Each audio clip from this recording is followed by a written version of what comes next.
There we go. Oh, it's on. Good evening, Internet.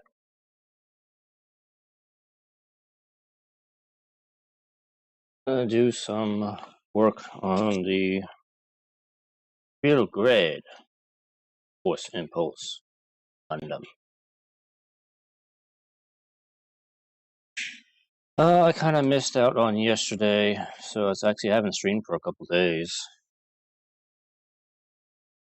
Yesterday, wasn't able to stream because unforeseen circumstances happened, and I was not in a good mood to be streaming yesterday, so gonna make up for that today. I might stream for a little bit longer than usual here.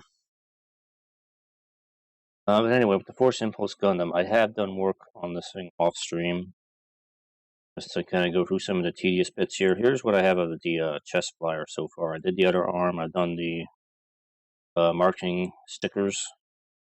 And I kind of have it transformed into the core flyer configuration here right now.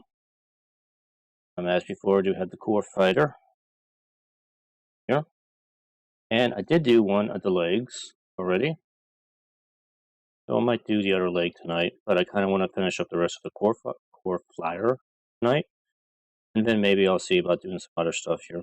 So this is the leg before Temple so far. Just to give you a quick overview, back thruster move. There's the knee bend. This does have a double joint in it, kind of like the Zeta Gundam almost. I don't think it works quite as well, in my opinion, but I'll probably show you in a moment what I mean by that. Toe bend. Side to side on the ankle. About how far back it'll go. Forward. About that much. So it's got some okay articulation. That double joint in the knee here. I don't know if I really like the way it's set up in here. You have to kind of bend it back first and then do this. So it works like that. This knee part sticks out really far. I don't know if I really like that, because it doesn't.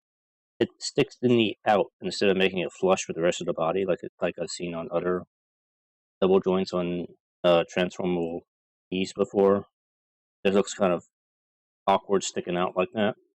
But the thing that actually concerns me about this, when I was looking at it, is that the way this is set up is just a couple of plastic tabs or bumpers that are inside of here that kind of dictate the movement of this here, because you can still push it past the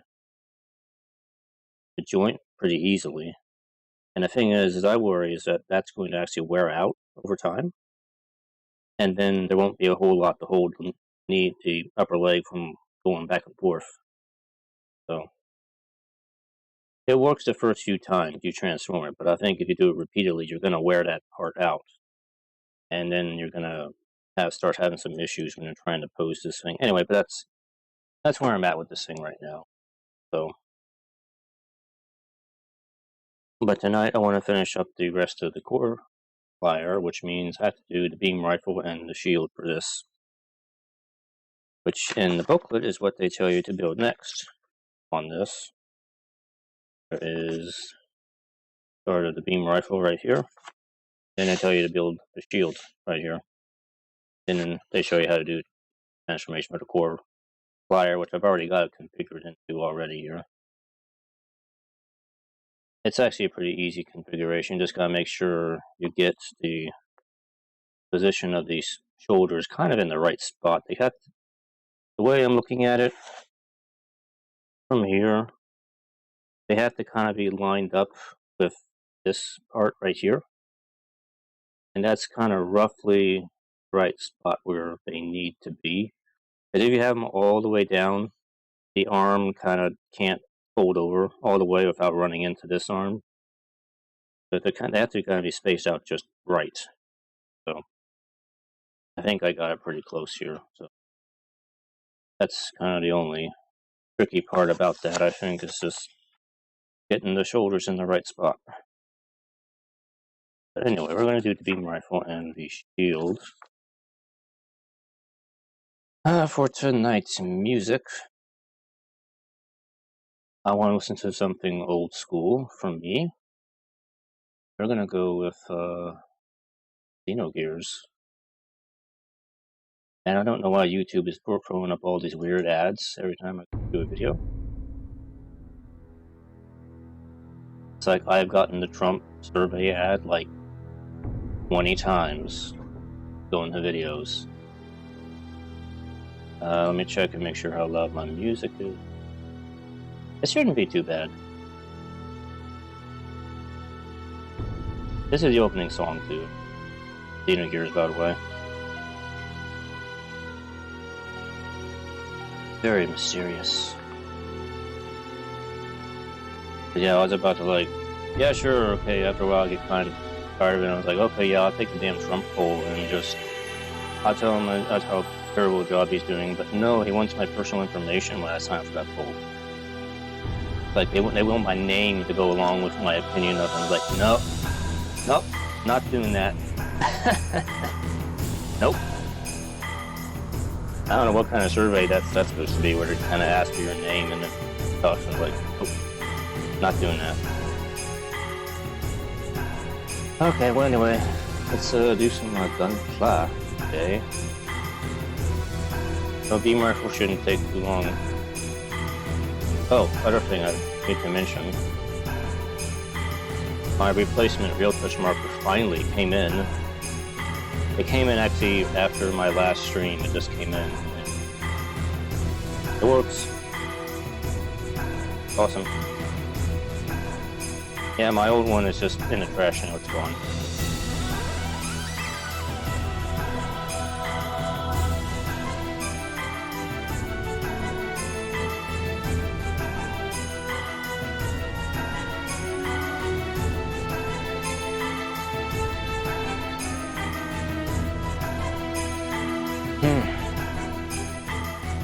See if I have the parts for the beam rifle here. Give me a second here.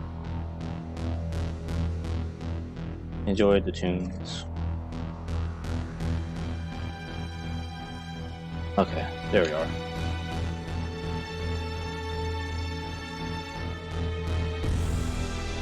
I know we need a part off of that.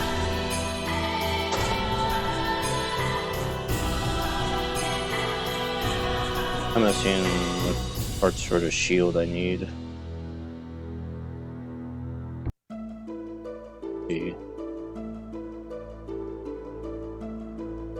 On these plates here, okay.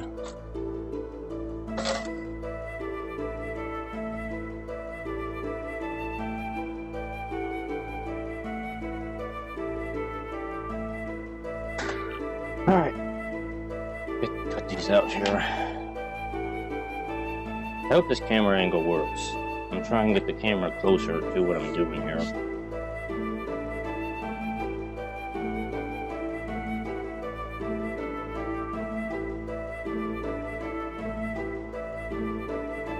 I mean, this is kind of interesting in the sense that you have to work on the weapon roughly in the middle of the instruction manual instead of at the end, which is where you usually do the weapons. But it kind of makes sense in the fact that they want you to do all of the core fly.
Xenogears, you kind of hear a lot.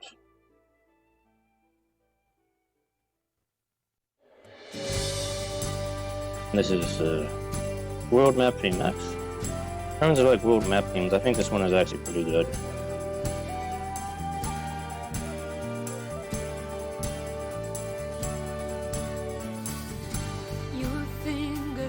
Oh, it's the vocal version.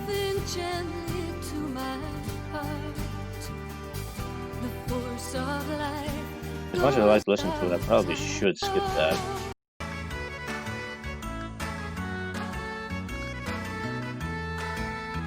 I have a feeling vocal music gets copyright claimed a lot more often than anything else. As much as I'd love to listen to it, I'm probably gonna skip it.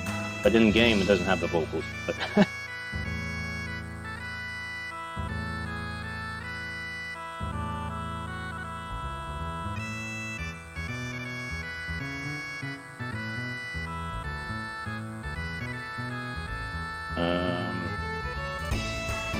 I think this is a regular Leyhan Village theme.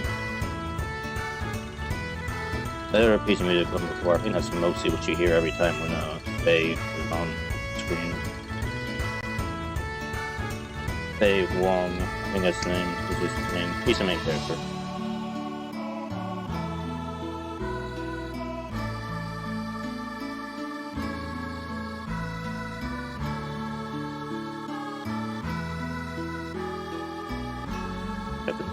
Those are the connectors.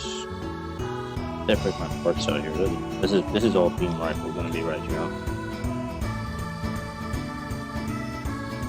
This is all gonna be shield. Try to get all the right parts here.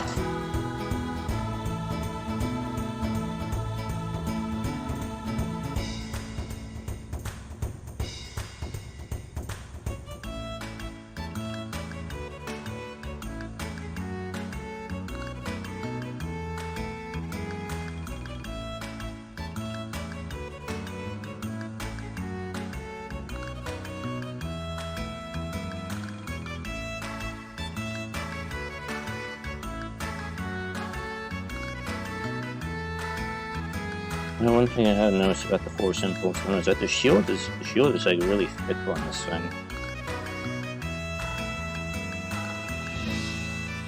It almost seems a little bit awkwardly thick. Like I know the shield on the Destiny Gundam is not this thick.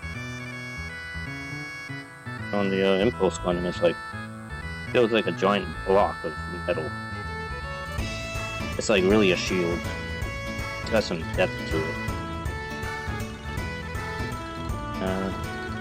One more part here.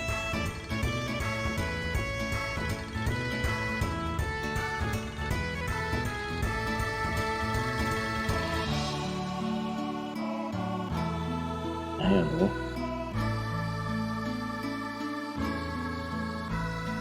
I think that's all the parts.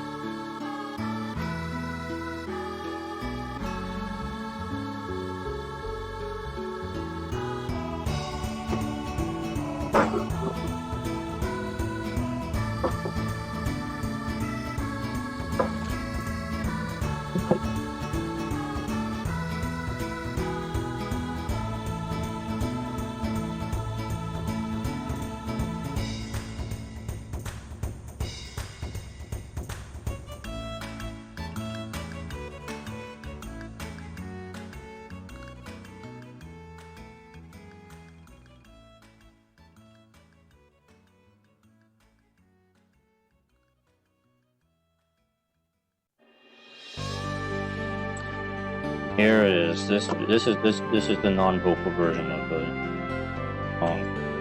Okay, so it is on the soundtrack. The vocal version you don't actually hear in the game. It's kind of weird having it on the soundtrack.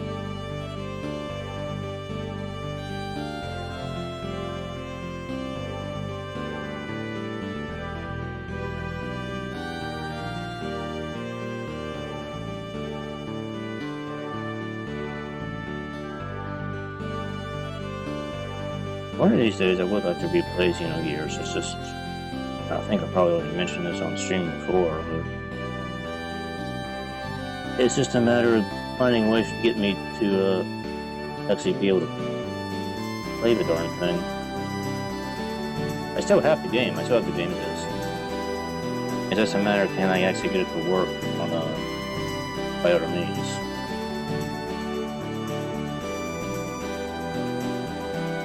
But yes, I do have an old PS2 I could play it on.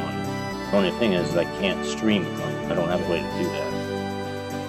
So again, I'd have to use other means if I want to do a stream of that. I would like to do.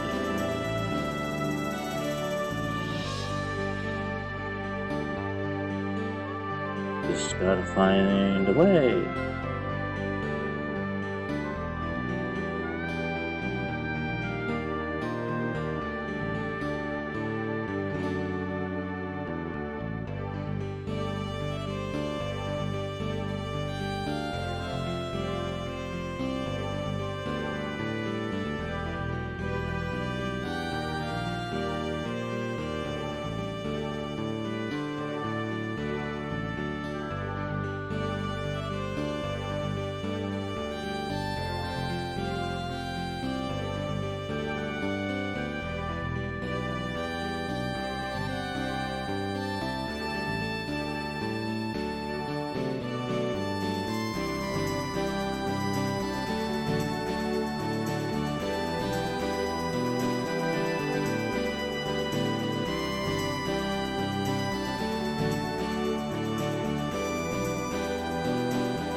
Let's see, this piece plays when you're at Sighton's house.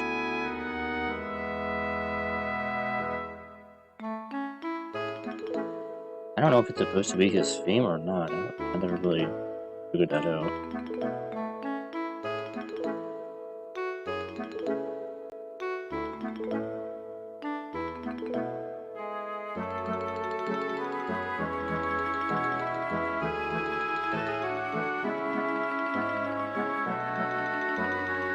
Saiton Uzuki. You remember that name Uzuki because it comes up again later in Xenogears Saga.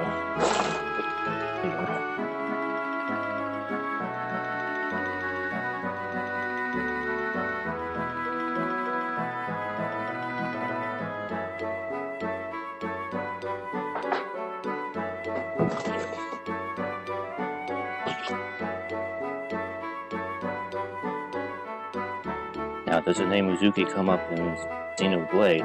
I have no idea, because I haven't played Xenoblade. But it would not surprise me if there was an Uzuki in Xenoblade somewhere.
Yeah, this is your battle theme. Some battle themes. This one's actually not bad.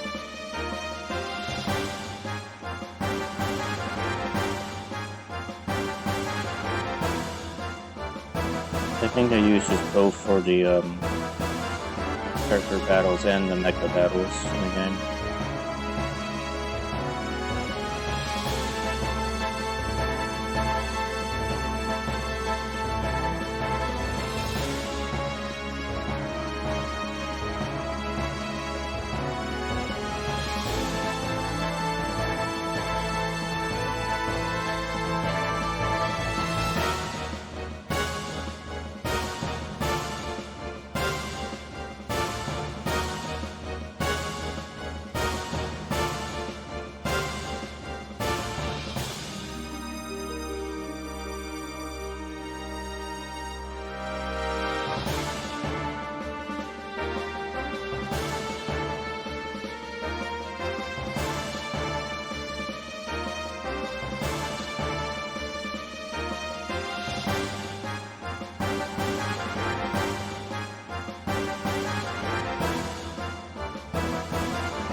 This is a little forest thing you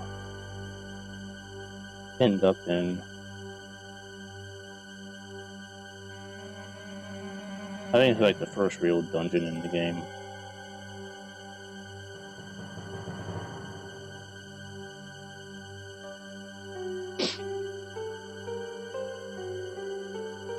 Spooky forest.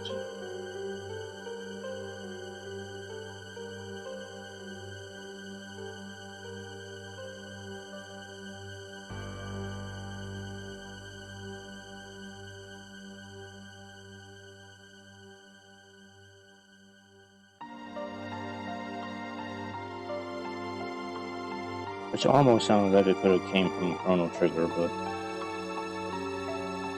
I understand it's the same composer as I think did most of Chrono.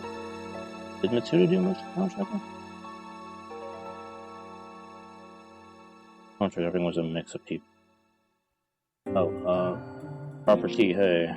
I'm not cleaning off where it's attached to plastic wood. Oh yeah, I'm just cleaning off the nubs. This. No, it's not always easy to see on camera.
Snip off. I missed a couple undergates here.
If I recall correctly, I think this song is used. I think this is. It's one of the songs that's used for the relationship between Faye and Ellie in the game. I think there's another one though. That played later in the game. I think this is kind of the first one. It's kind of more like the friendly theme, as opposed to the more intense one that's later on.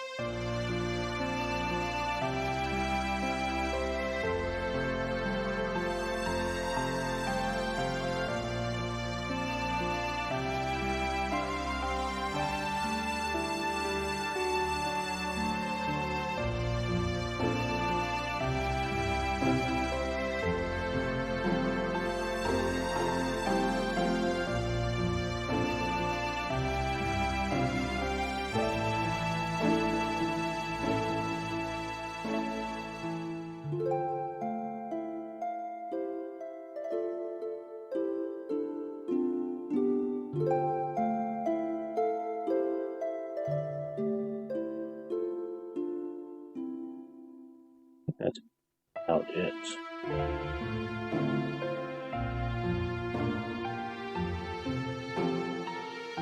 Yeah, okay.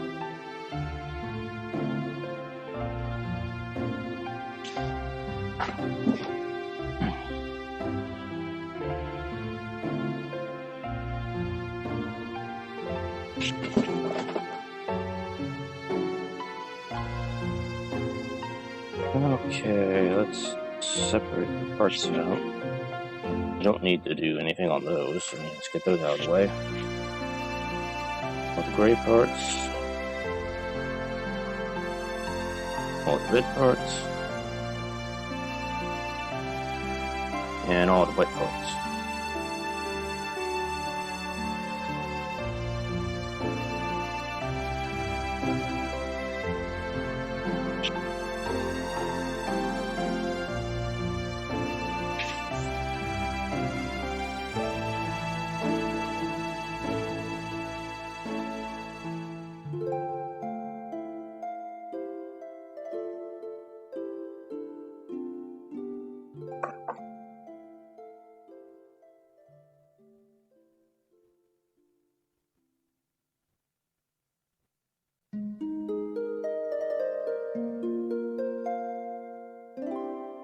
And this is a sleepy time music.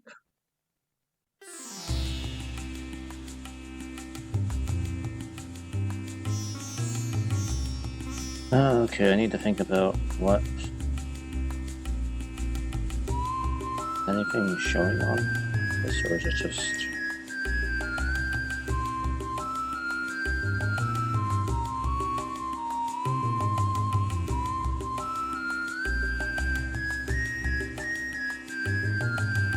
This thing is the desert town, whose name kind of escapes me right now. Dazil, I think. Maybe that's it. Could be wrong.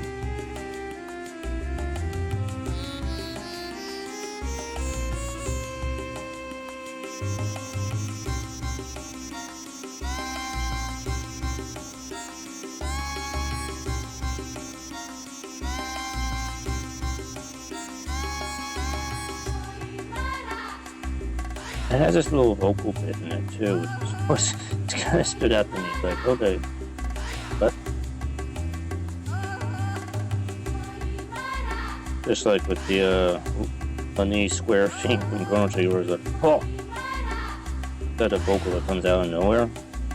This song is kind of like that.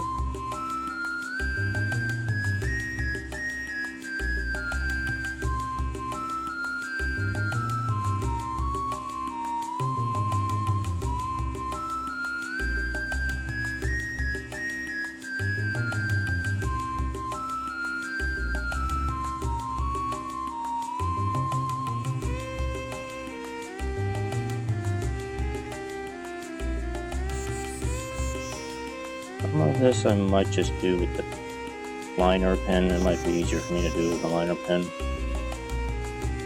And then use up all my ink on this.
Oh look, we get the world theme again.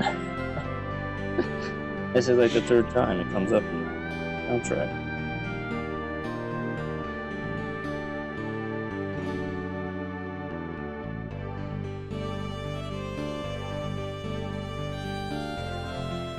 I actually don't know if this sounds any different from the previous one.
Oh, just to do its thing. Oh, thing is moving around on me.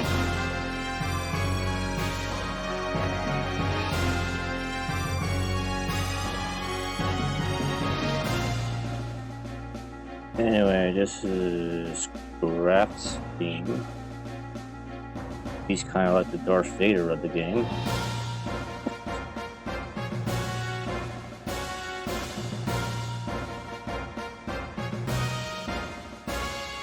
Place for me to hold on to this time.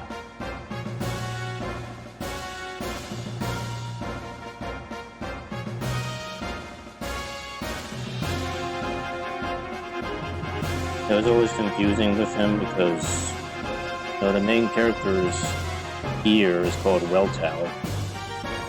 The Graf's gear is also called Weltao. So it leads to quite a bit of confusion. Like, wait a minute, why do they mix the same name? It's sort of explained in game, but not very well.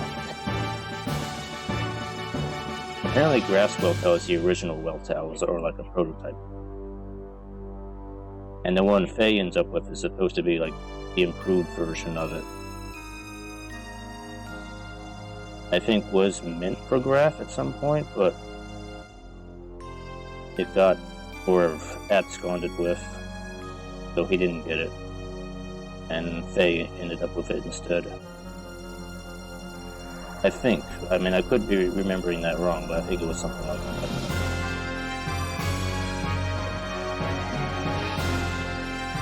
But still, having them have the same name is always weird. Like, what? Wait, I'm in Weltao. Why are you in Weltao? Doesn't make any sense. But they clearly look like different machines now.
Sometimes I feel I have the light too bright. It kind of blows the contrast out on my camera here. Makes it kind of hard to see.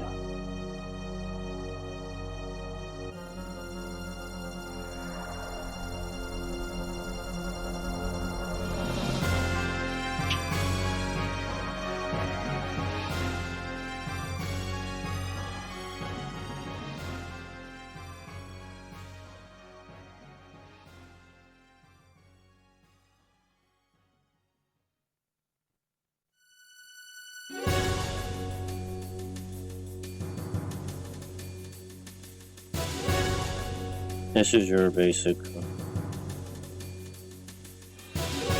We have to move faster feet that you see in like having like almost every video game.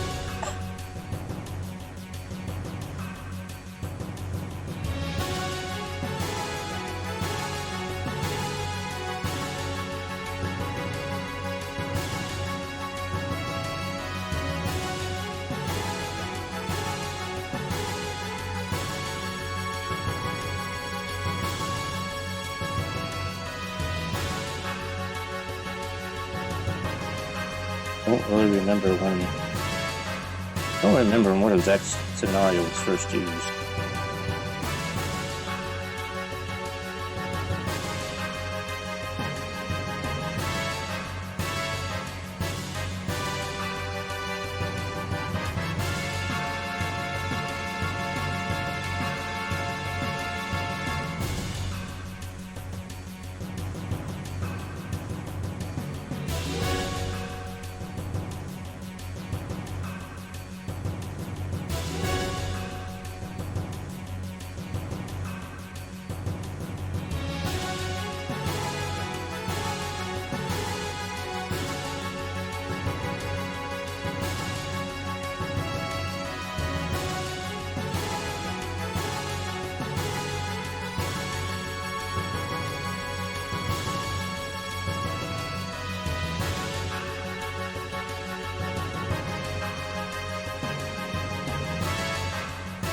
Alright, that just closed parts.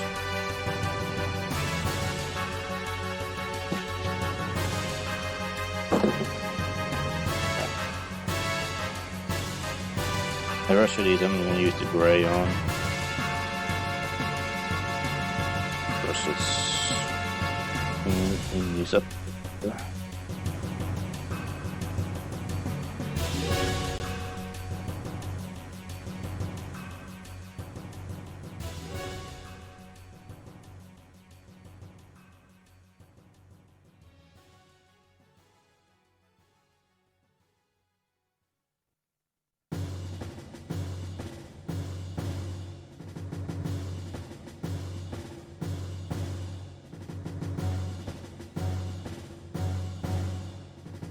Now, this theme is when you reach the sand ship. I don't remember what the name of it is.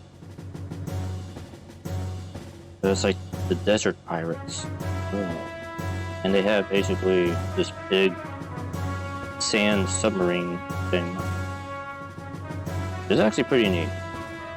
I have no idea how it's supposed to work though.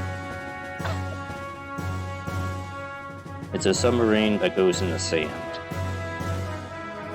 I don't know. I mean, I don't know how that works, but it sort of becomes your ship for the rest of the game. It gets upgraded later on to fly, of course.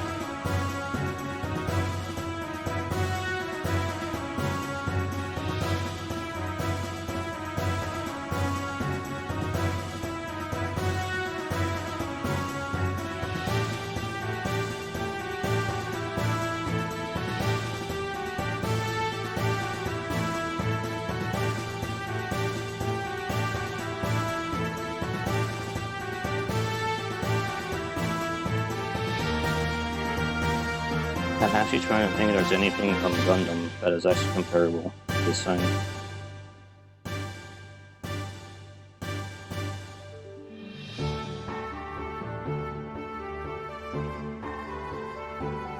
I don't think there was anything like a sand submarine in Gundam. I'm even trying to think back to like ZZ or Victory Gundam. I don't think there was anything quite like that.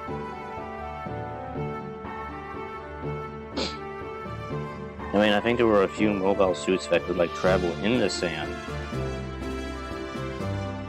But nothing like an actual ship or anything.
Okay, this is the other Faye and Ellie song.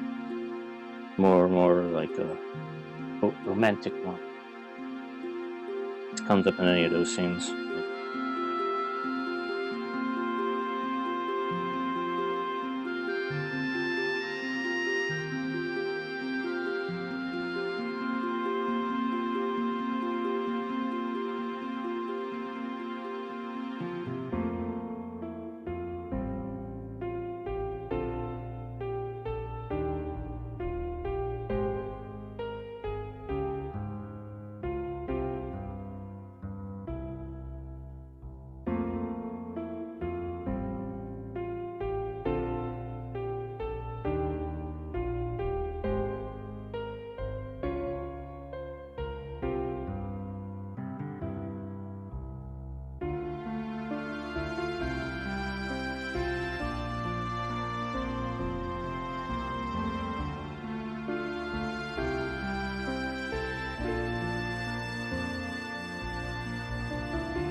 That's it. I gotta do a bit of touch up here. A couple spots I missed, but not a big deal. Could do more with the pen here and move on.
And this is one of the... Hey, this is another Desert Town theme. I don't remember what this one is. I think there's actually more than one Desert Town in the game. I think this is the bigger one, I want to say. Okay, is it Ava or Basil? It's like one or the other. I think those are the names of them. Of course, always possible I'm remembering stuff wrong because it's probably been like 15 years since I played Xenogears. In a long time. And I still remember some of these things, which is actually pretty amazing in itself.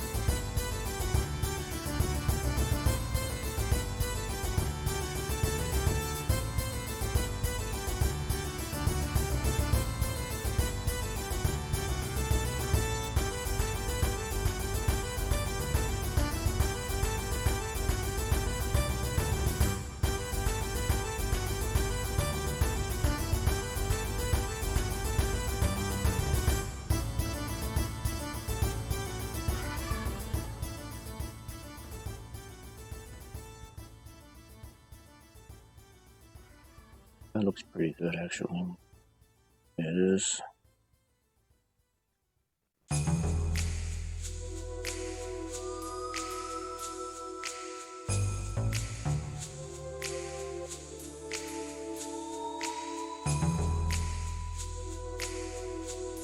This is just as it sounds. It's a very slummy dungeon theme. Just what it sounds like. Actually, it sounds a lot like the Future World drum theme from Chrono Trigger. It sounds almost like that. Again, it's the same composer. That's why it sounds like that.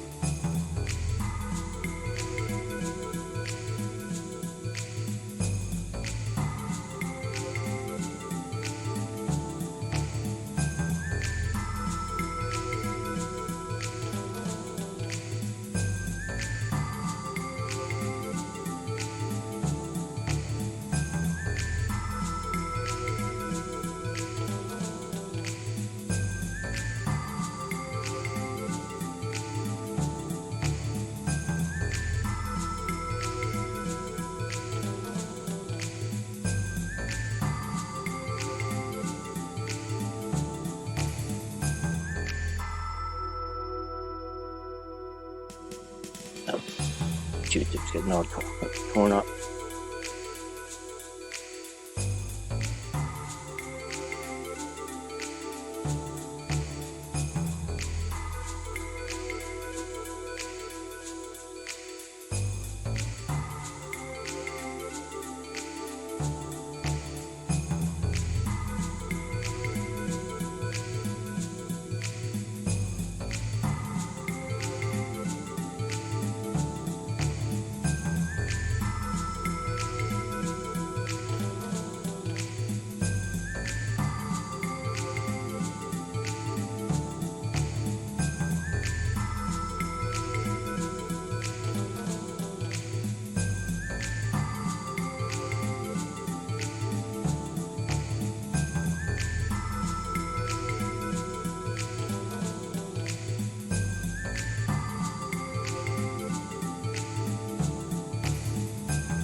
I think that's it for that.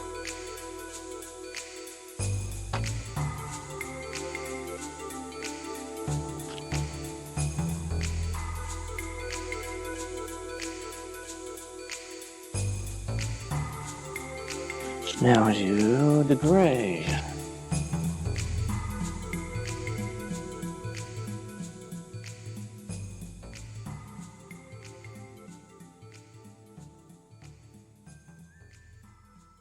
Nothing on that.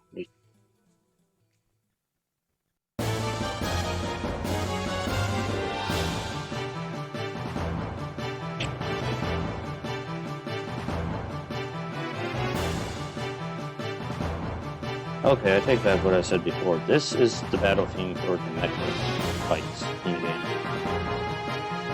The other theme was just a regular battle music for the characters. This is the actual mecha fight music in the game. Somehow I really forgot about this. I thought they were the same thing before, but they're not.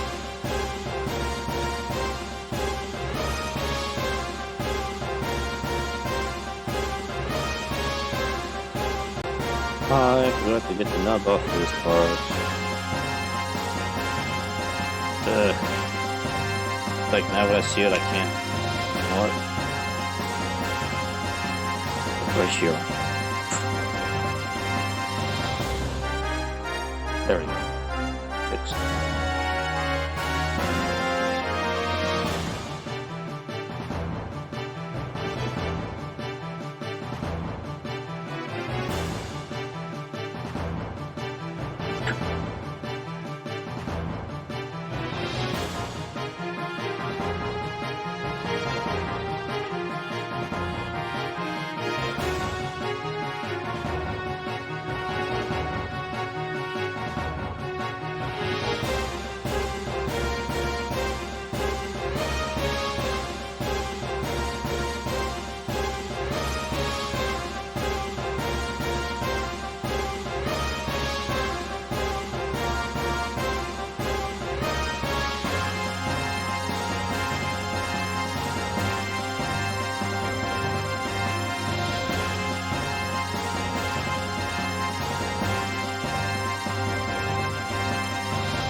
I'm trying to get the ink to flow down inside that.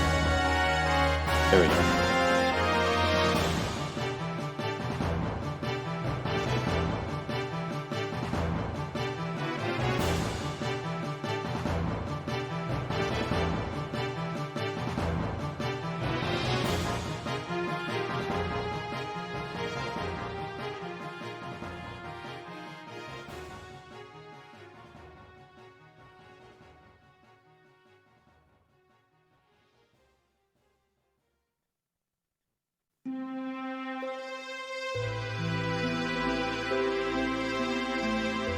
And this is game over.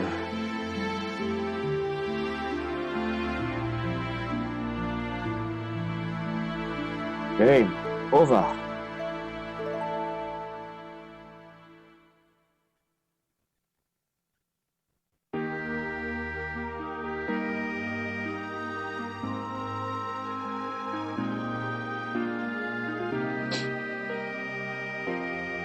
This is,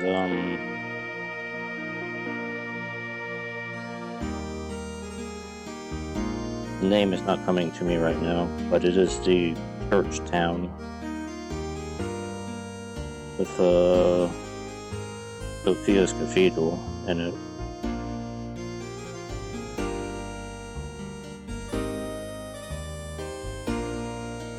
Surprised I can't remember the name of it. Oh well. Like, I remember what's in it, just can't remember the name of the town.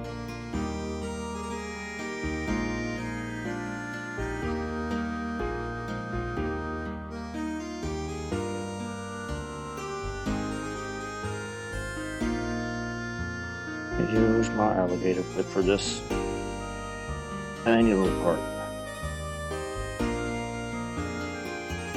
which is the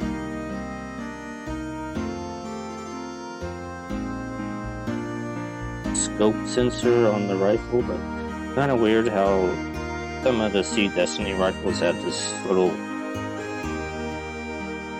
thing that's not really a lens, just an opaque part. I don't know how that works, but like some of the guns in Sea Destiny had a little opaque sensor part on them instead of actually having a lens. I guess that's a stylistic choice, I guess. Even though it's not really consistent with the other beam rifles in the show.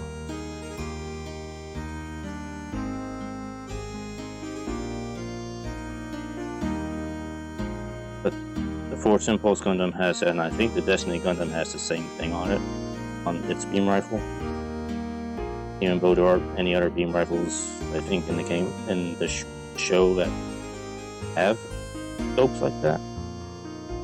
So I don't know if there's any particularly advantage or disadvantage to that.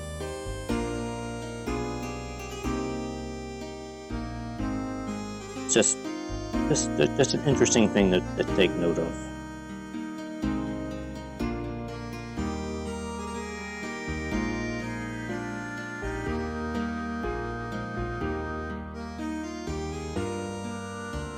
Wondering if I should do anything on the back of this. As when this opens up,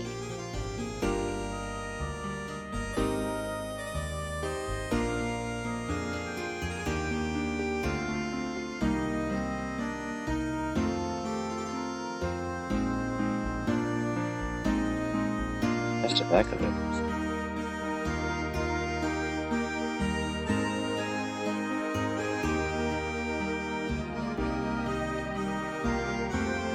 Like, you might see the back of this, I guess. I'll just go ahead and do this.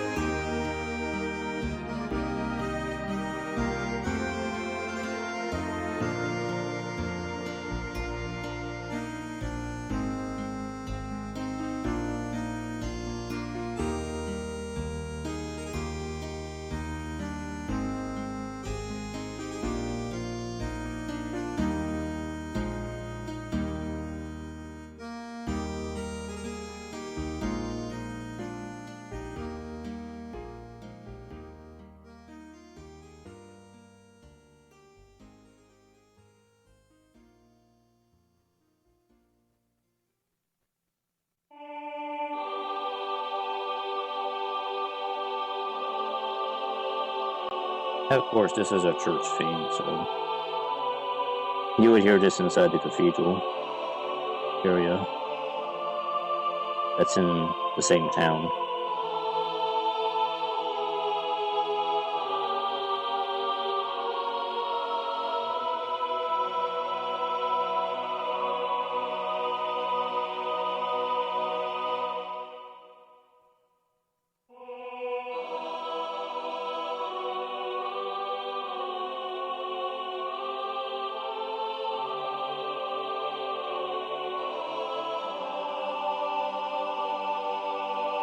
And that's it.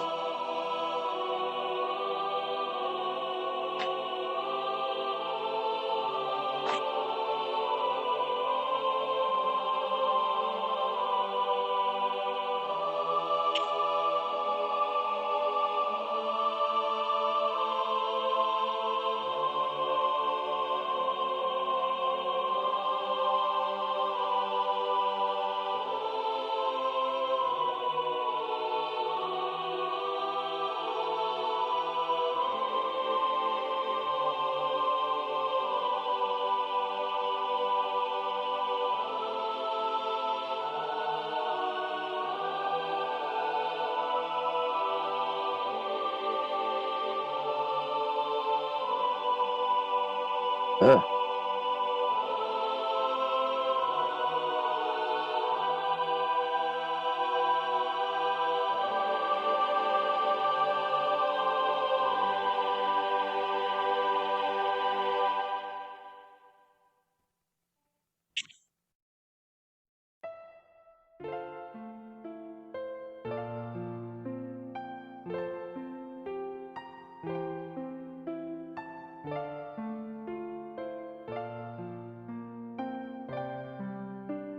You know, I think this is another Ellie Faye relationship thing.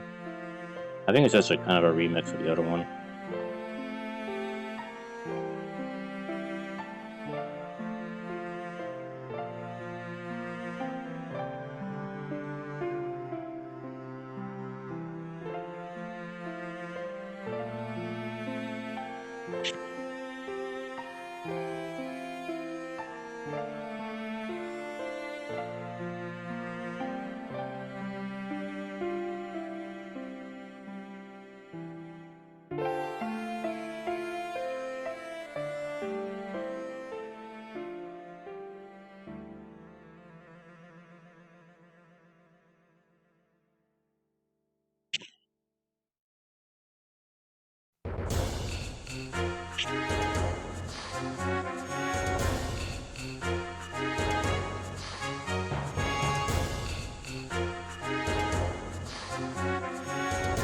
I don't know exactly what this scene was for.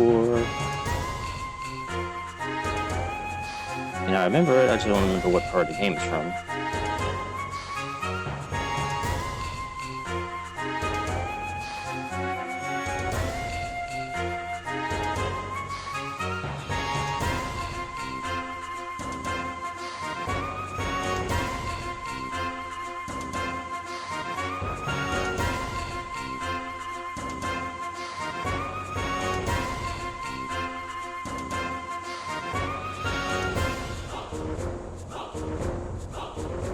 Oh, we got some pull in there. Oh.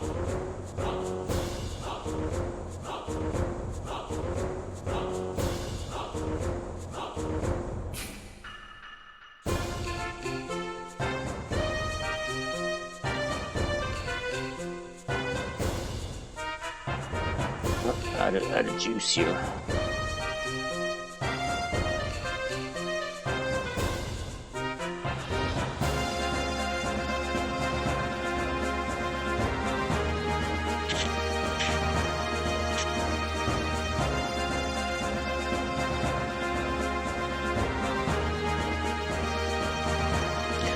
Man,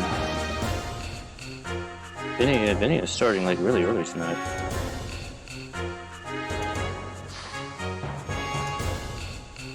Oh well, I'll take a pass on that tonight.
don't know if that showed up on stream. Or my bite.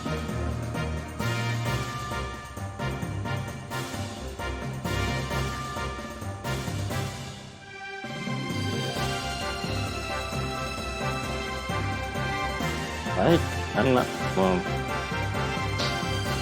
I don't know exactly what this theme was for in the game. Like, I can't really remember.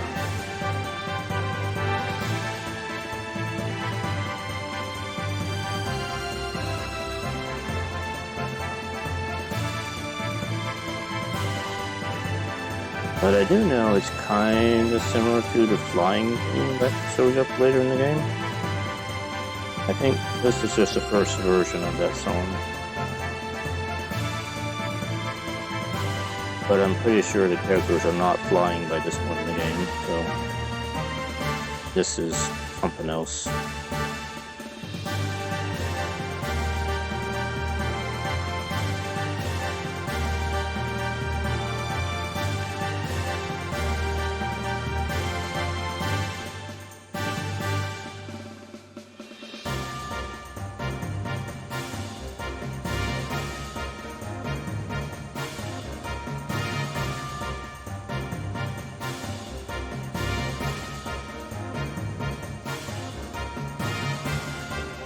Yeah, the ink really did not want to stay in the creases on this part very much.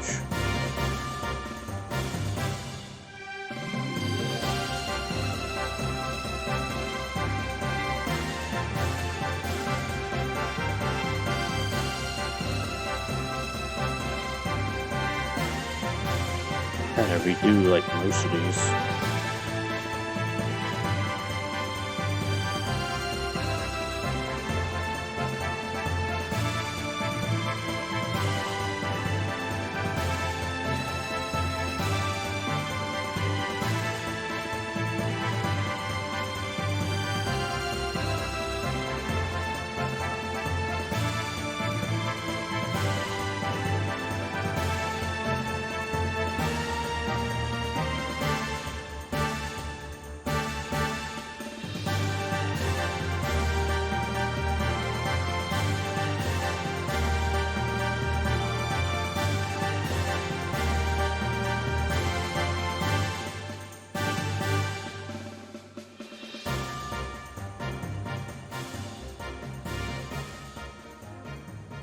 I think that does it.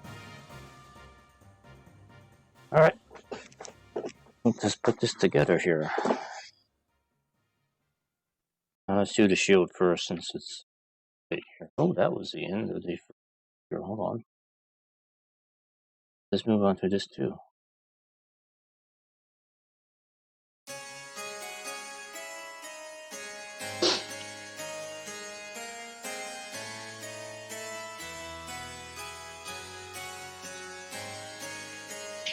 Now, as we get more and more into this, there's probably going to be more and more pieces of music I'm not going to be able to remember exactly what they were for.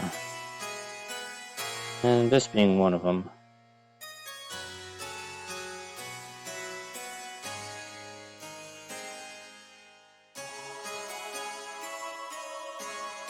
This is like a old-timey remembrance music or something like that.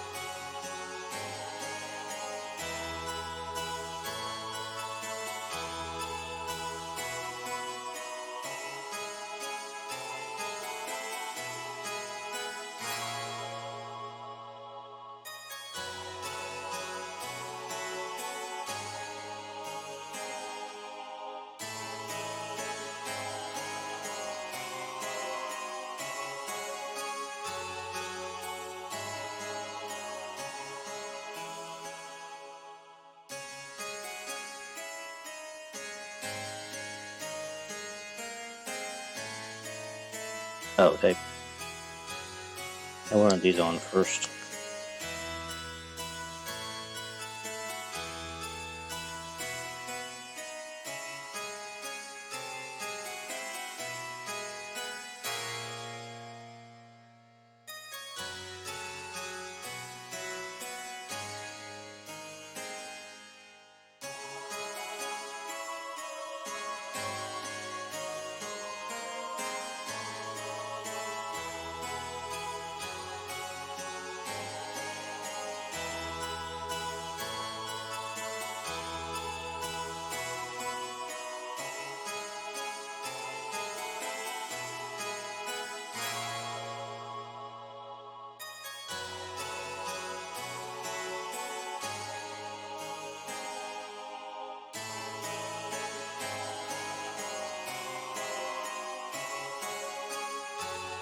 shield.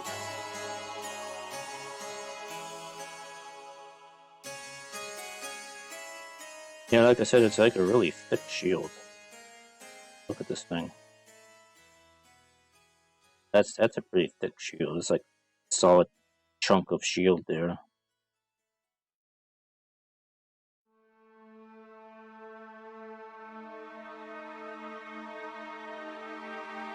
How easy is it to come apart again? You gotta get a grip on it, though.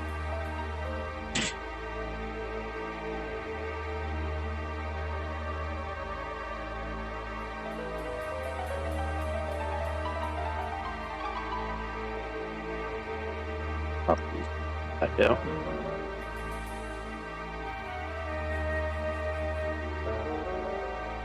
There you go.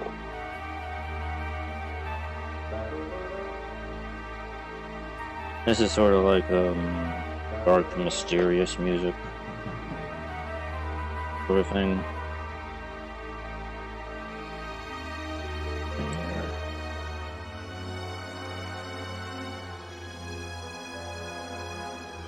Only goes in one way. No.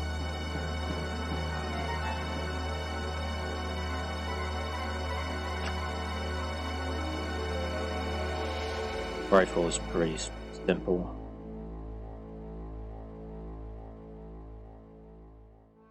There, like that.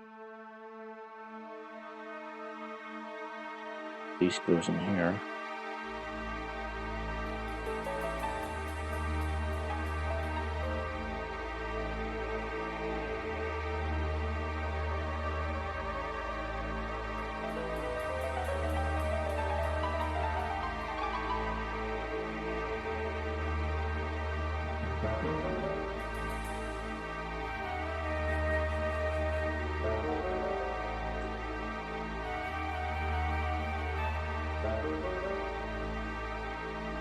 And that's your beam rifle. Oh, I forgot this piece. The little red part needs to go right there. Okay, now it's done.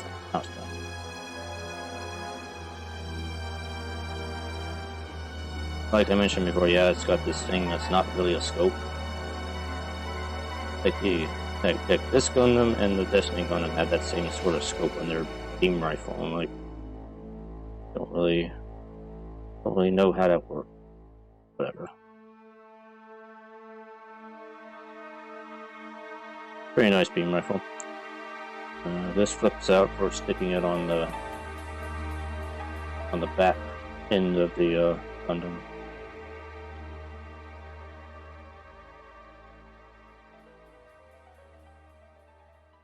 Do some markings.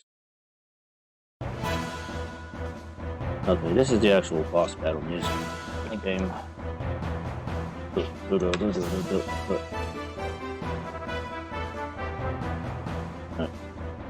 Clean up a few things here.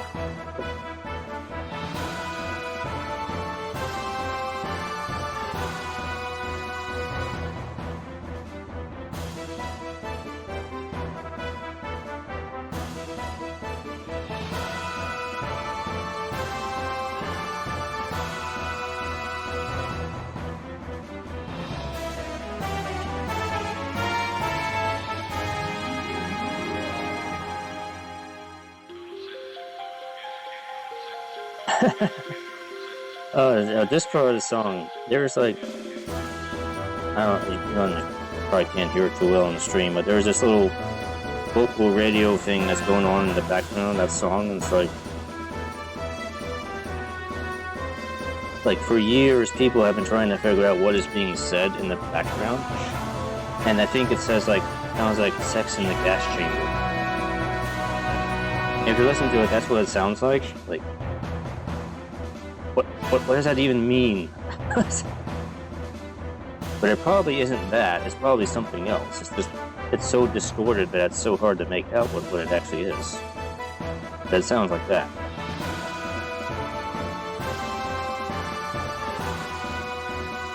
Yeah, I probably need to add a little bit more line to this, just for consistency, because one side is darker than the other. I'll make it look a little more consistent.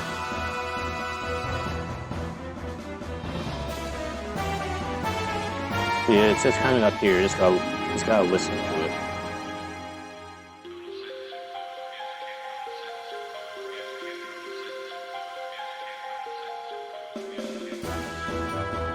It's a gas chamber.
I only go here because normally Bandai is pretty spot on with the size of their sticker markings, except in this case it's like the sticker is like slightly smaller than the surface it's supposed to go on, so it makes it a little harder to line it up. You gotta get centered, but it's like it's not the same size as the part. Like the sticker is cut a little smaller than what the actual surface area here is, so it's like it actually makes it harder to get it centered when it's like that. I think I got it pretty close though.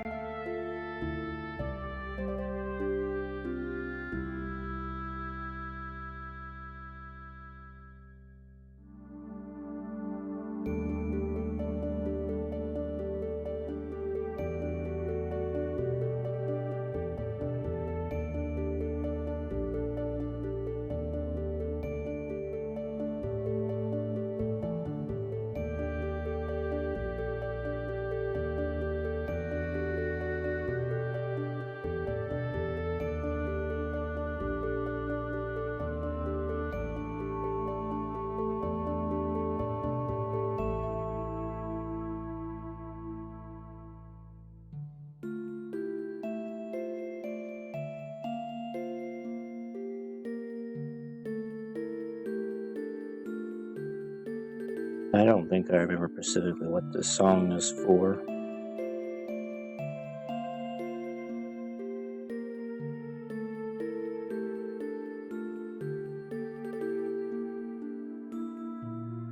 Again, like this sticker marking is like slightly too big for the area it has to go on.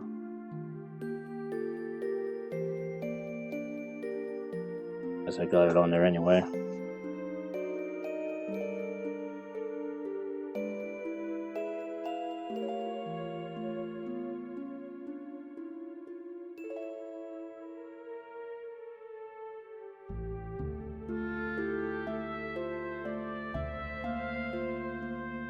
They say both sides, but it's like not the same sticker on both sides. Doesn't make any sense. It won't fit the same way on both sides.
Wow, for a second I thought this was Scalar's theme. It starts off exactly the same way. But no, this is,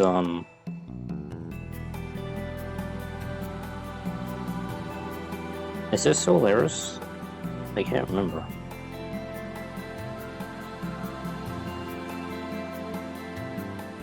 It might be?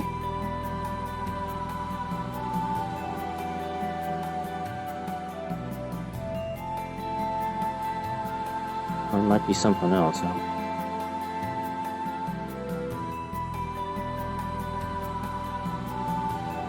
Like, I think the characters reach Solaris about in the midpoint of the game, I want to say.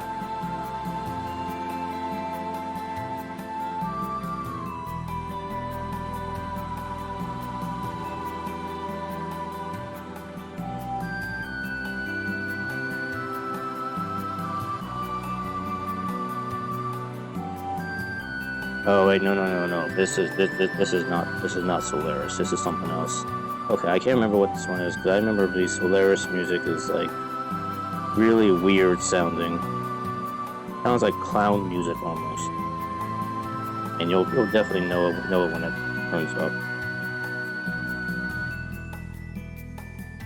It's very, very distinct from the other music in the game. But yeah, I don't remember what this is from. This one. Yeah, I really can't remember what this one goes to.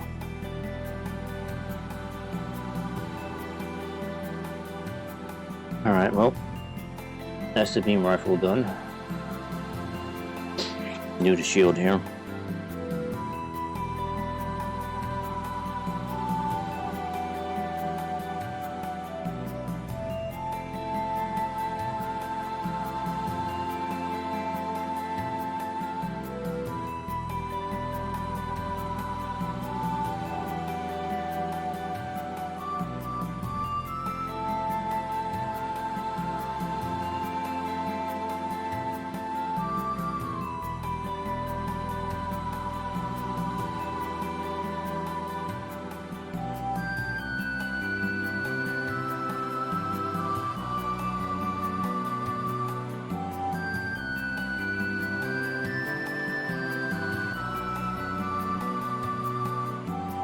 Maybe this is, I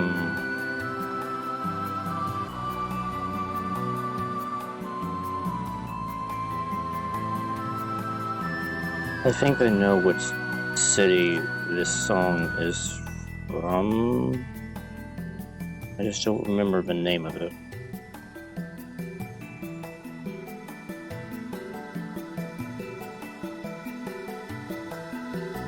It's kind of slowly coming back to me.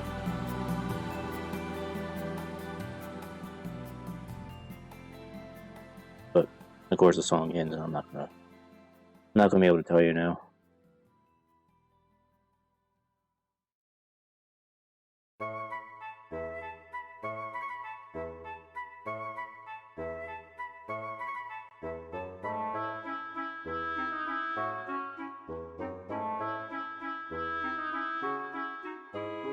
I want to say this is the theme song of the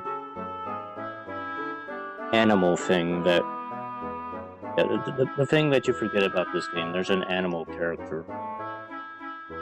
It's like a pink choo-choo or something. I don't remember what the name of it is. One of those things in the game I'm very happy to forget about. But then the music kind of brings it back. It's like, oh yeah, there's that thing.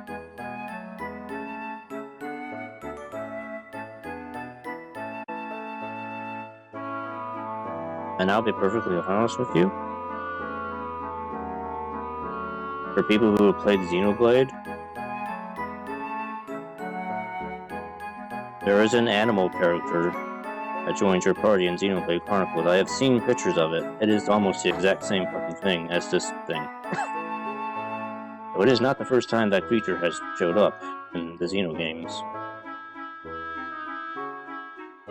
For some reason, the developers insist on making a character like that in their games. I don't know why.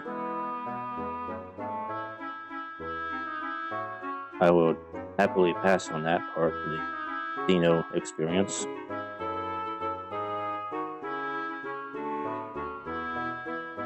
But that's just one man's opinion. If you like these cutesy animal character allies, then fine, okay. Good for you. This decal is like not going to look right in there at all.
Now this is a remix of the flight theme in the game. This is sort of like the dramatic, moody remix of it. You'll get like the full theme later on, I think.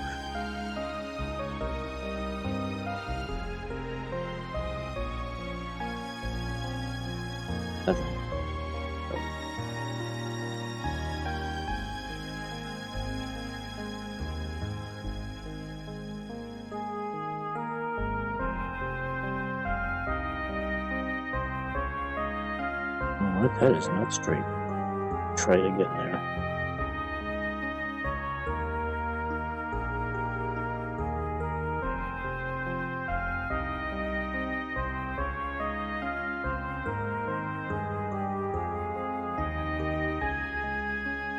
Maybe it's just my eyes, but it doesn't look straight. I don't know why it doesn't look straight.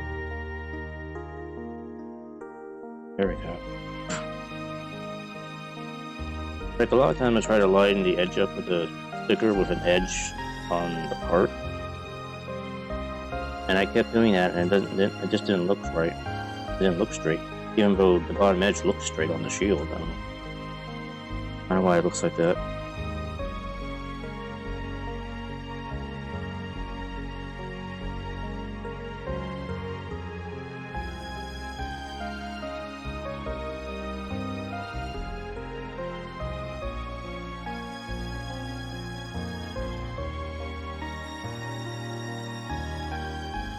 Yeah, I guess that's it for the shield. I need to clean it up a little bit here. Get rid of some of the excess edges on the stickers here. It just kind of bugs me.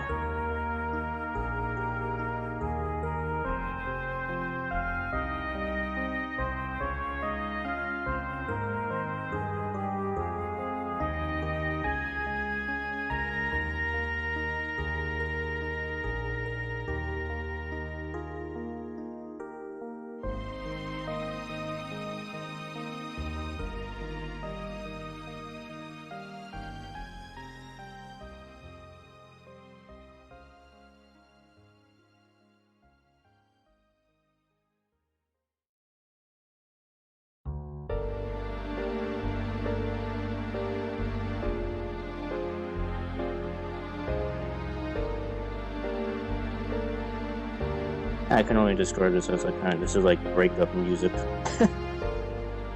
Although I don't think that's what actually happens in the game. It's just what it sounds like to me.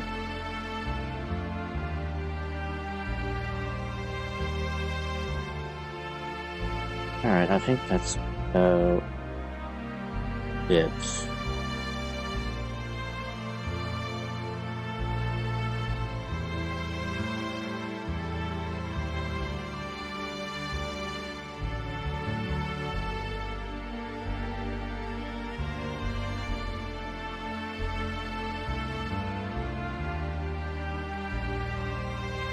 Alright, so we got the beam rifle and the shield done.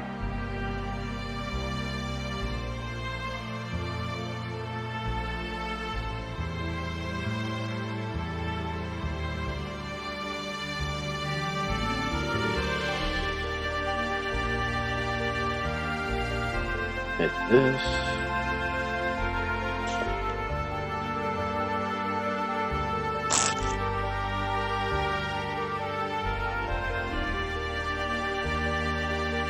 And which one is trigger holding hand? This one.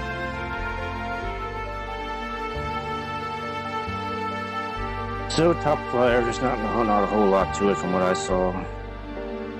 Switch the hands out here.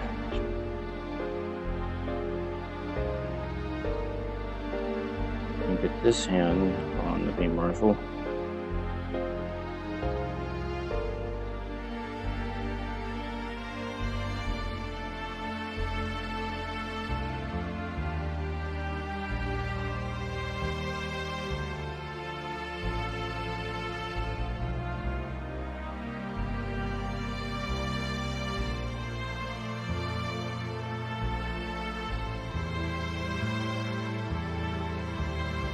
And shield just kind of goes on the bottom.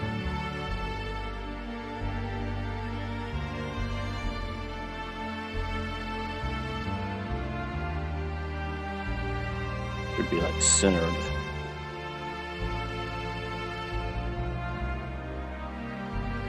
Well, pretty close. Anyway.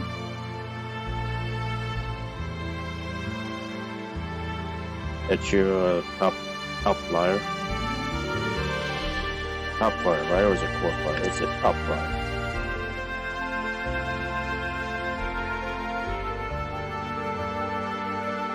Chest flyer. I'm sorry, it's chest flyer. That's what they call it.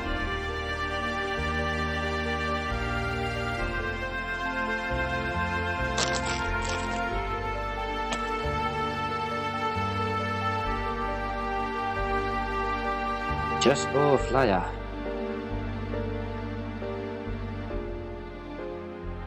I'll try not to comment on how silly the transformation on the Impulse Gundam is. This is probably one of the worst looking transformations on a Gundam, in my opinion.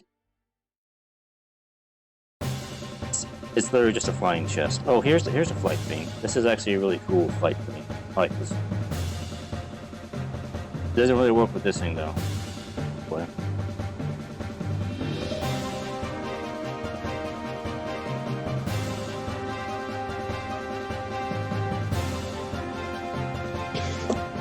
Oh, actually what I can show here is the action-based connector. This little thing plugs onto the back there, and you stick that on the action base.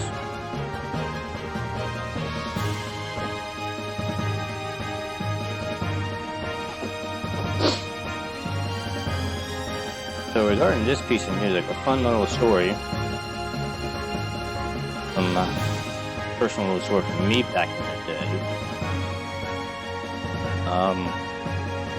This piece of music actually got leaked on the old internet before Xenogears came out. And I actually thought this was the flight theme, the airship theme for Final Fantasy VIII. I really thought that's what this was at the time. As it leaked on the internet, I heard it, and it's like, yep, that sounds like an airship theme to me.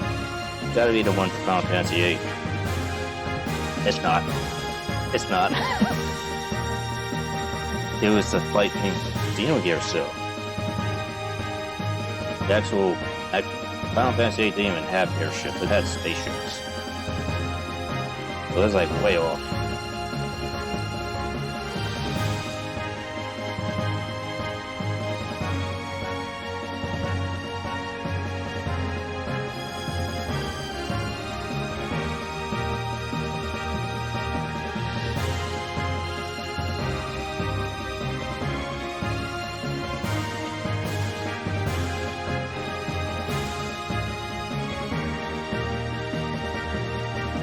Alright, I said I would probably go a little bit longer tonight than I normally would.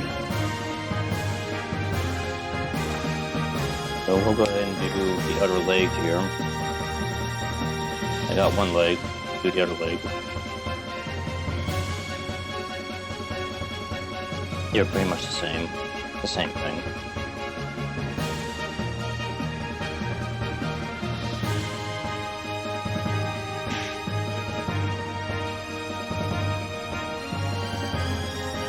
And because I already did it once, I already know where all the parts are.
But yeah, I think that is by this point in the game, that little sand submarine.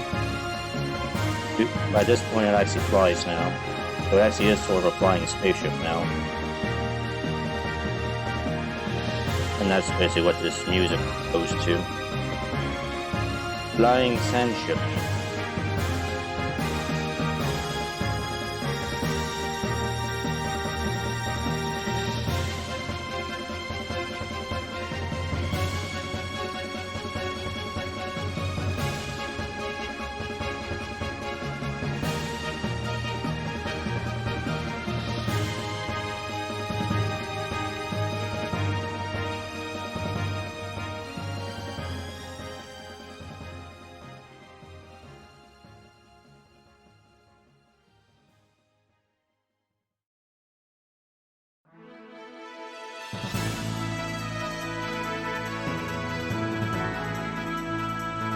Or is this it? I don't know. I'm a little confused now.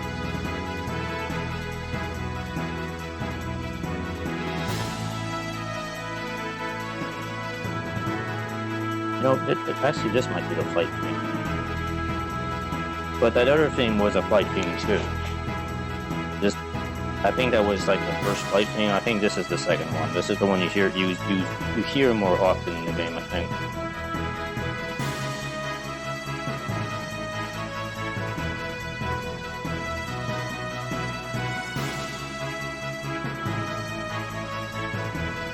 I'm like, hey, come on, it's been like 15 years since I played this game. It's like, some things I remember actually, other things I'm a little fudged on. But I generally remember what happened.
Here it is.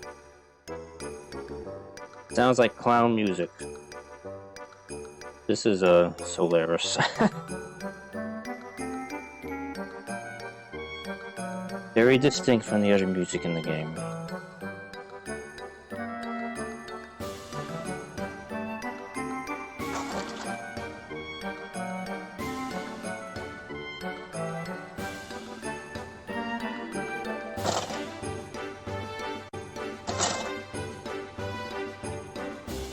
I think that's like everything for the legs. I already did like one leg. I know what all the parts are now.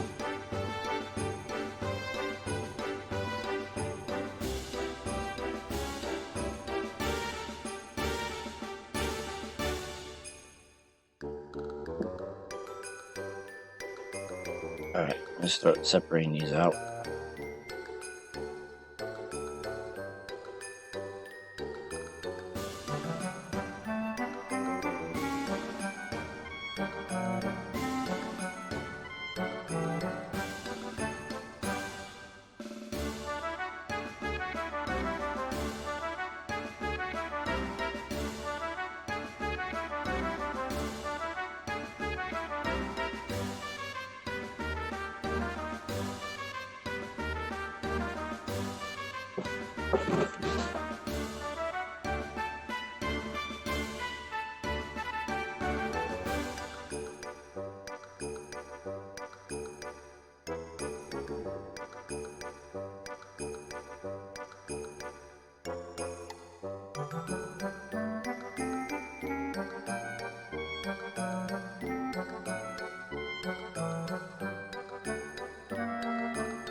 Like at this point in the game, it's like you get this probably the most advanced civilization in the entire game, and they have like clown music.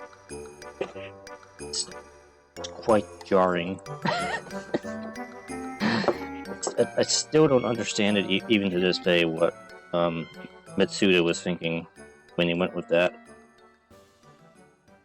Okay, whatever.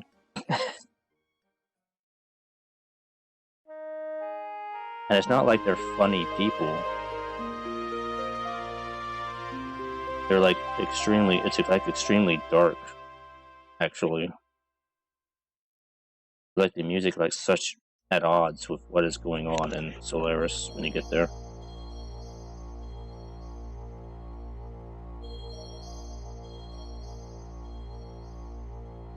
This is probably the most moody piece of music in the soundtrack. Omen. I actually know the name of the track actually. It is. Is it Omen or is this something else? It might be that, I don't know.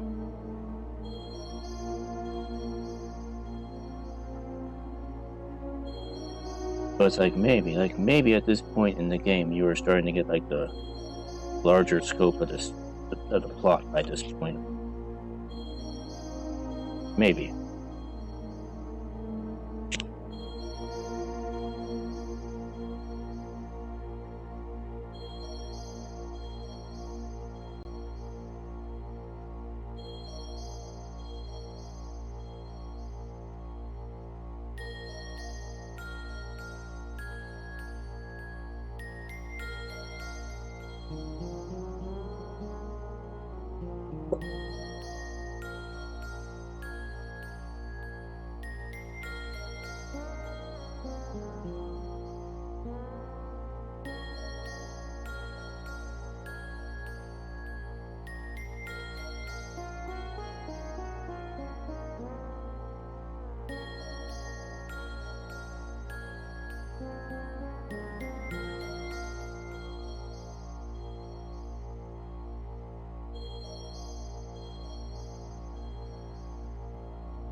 Actually, this will be a good chance for me to show off those little locking nubs I was talking about earlier.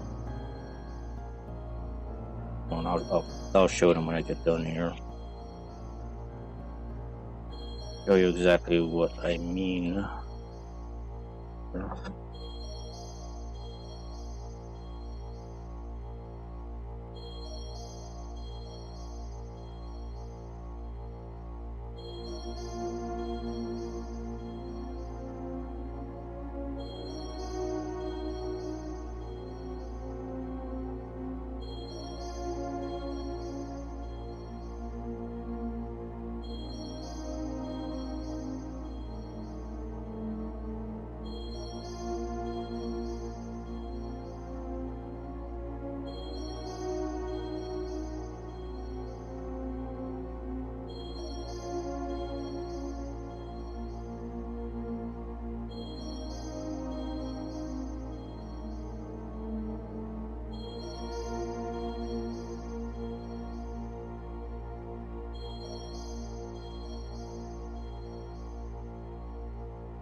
Okay.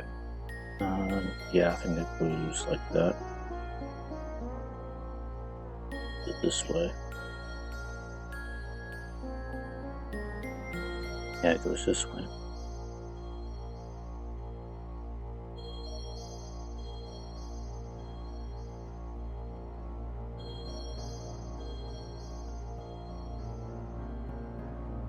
I may just have to do.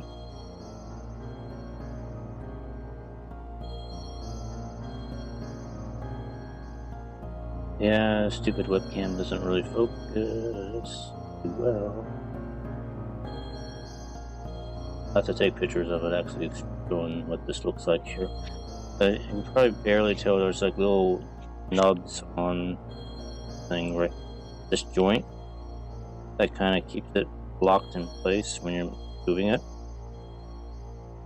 Now the thing is, I worry about is that those little nubs are going to wear off. When they wear off, you're not going to have anything to keep the upper leg from bending forward on the knee, like so. I just don't know if it's really the best design. I think that's my issue with that. I think there have been other kits that have done this sort of thing better. These nubs, I'm just worried, are going to wear out. And then you're not going to be able to properly. But that's really what I'm just trying to show there. This song, I don't really remember what this was used for.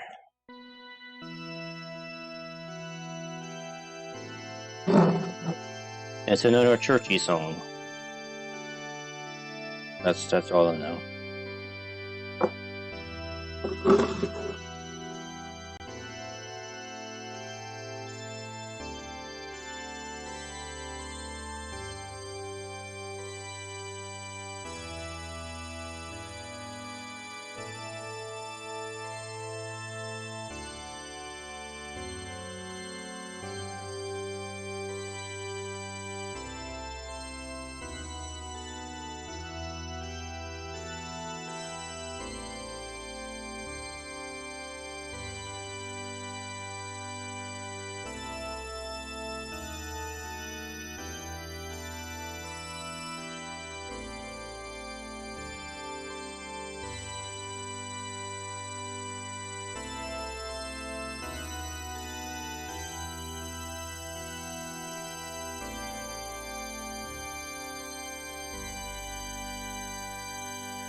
This might actually be a pretty moment, I think.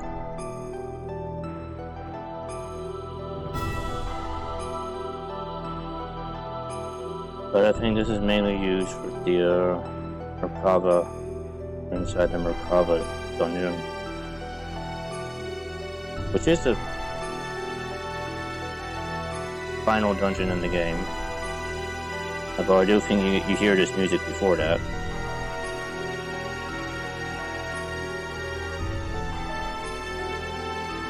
You know, I was just thinking here about something else about the game.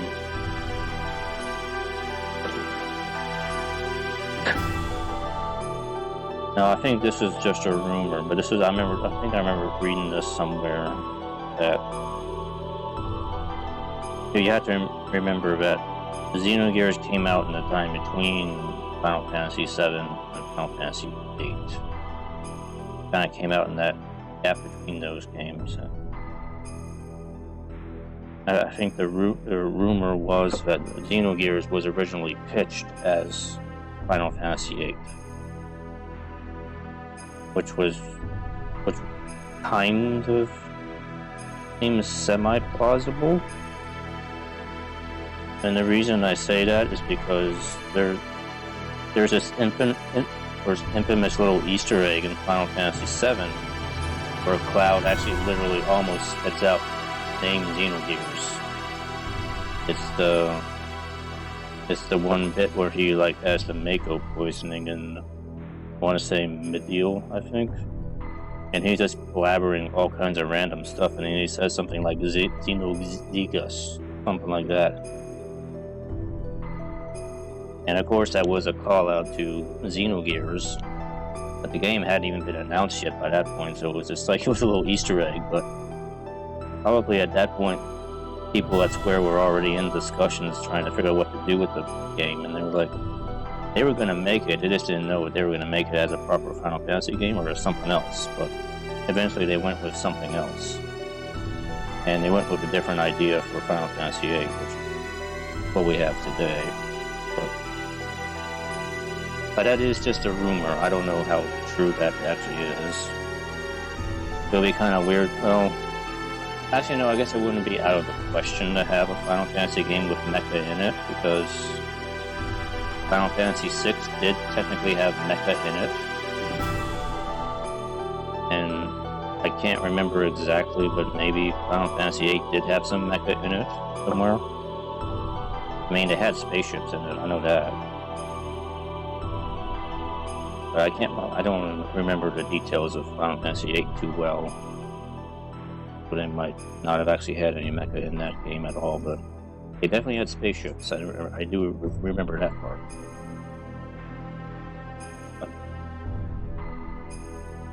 And this, of course, kind of leads back to the other thing about Xenogears, is the infamous Disc 2 problem with the game, which, in case you've never actually played the game, well, I don't really want to spoil it too much, but by the time you get to Disc 2 of the game, the story had to be, like, compressed, I guess is the word I want to use. Like, before in Disc 1, it felt like a pretty normal Squaresoft RPG setup in the first disc, but by the time you get to the second disc, I mean, you start really getting deep into the story by that point, and then the gameplay sort of changes in the second disc, where it's no longer you can just go where you want and do explore dungeons and everything like a normal RPG game at that point. It's like it's locked on to this very linear path you have to stay on, and you can't really deviate from it except for at very specific points. Like, it's going to jump from plot point 1 to plot point 2, plot point 3, plot point 4, and you can't really go off track and do anything else. You have to follow that. But yeah, we're already at the final boss thing. This is the final boss thing. Well, yeah, I'll say it's the final boss thing. I was about to say, well, not actually technically, but But yeah, it is. I'm gonna say it's the final boss scene. It's not the last fight in the game, but it is the final boss. Of course, I'm not really getting into spoilers here about what actually is going on at this point in the game, because this is like way far into the game. Because like after Solaris, the pacing of the game takes a pretty radical shift from what I recall, and that's when you get into Disc 2 and the way it does things.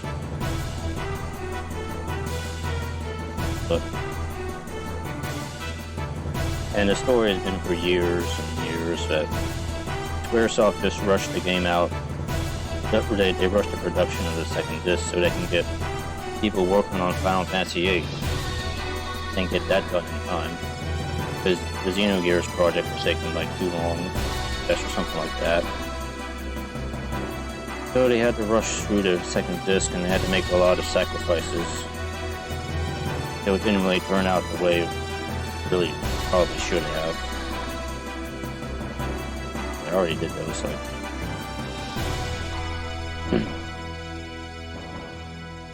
But that's just the things I've heard. But yeah, there's the Perfect Works book goes into a lot of detail about the stuff that was planned for this too. Like I do remember specifically like throughout the course of the game, there were like upgrades to the various characters' mechas that occur through the course of the game, especially through Disc 2. They get upgraded into more powerful forms. And in the game proper, only some of them get upgraded. Only some of them got upgraded. But according to the Perfect Works book, all of them were supposed to be upgraded. So, that was one of the sacrifices that had to be made, is that. And I guess that kind of sucks because it means those mechas that weren't upgraded are kind of underpowered by the time they get to the end of the game. So, but oh well, that's what happened.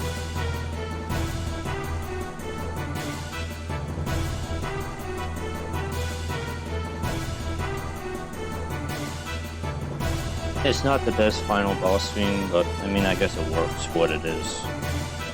Most of the Xenogears soundtrack is pretty good. This one's kind of, it's alright. I've probably heard better final boss music than other games. But it's just not like terrible either. It's just kind of like middle of the road to me.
So this music is for what happens after final battle. I think, oh great, we beat the final boss, yay, end of the game. No, not quite. There's actually a little bit more happens after that.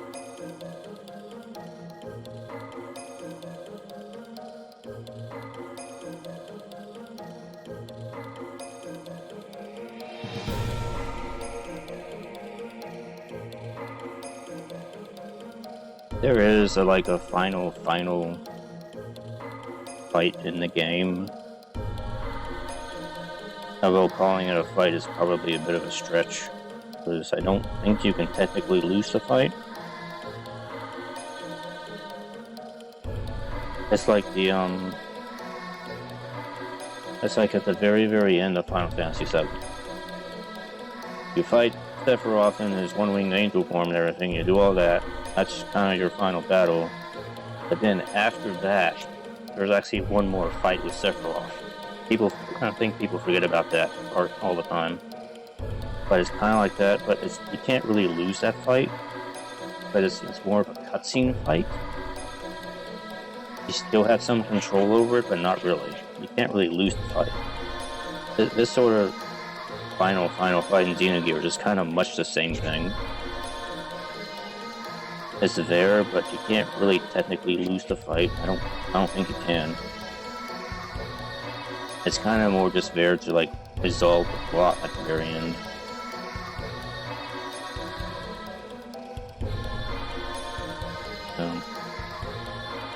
So in some ways, Xenogears and Final Fantasy VII have some similarities to them in some ways.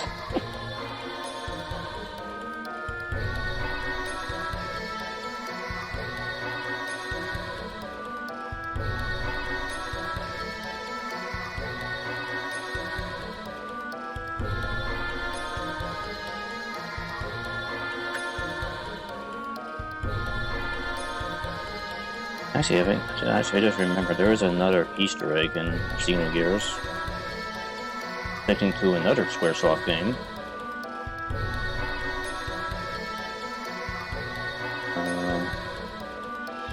There is a character from Chrono Trigger actually in Xenogears.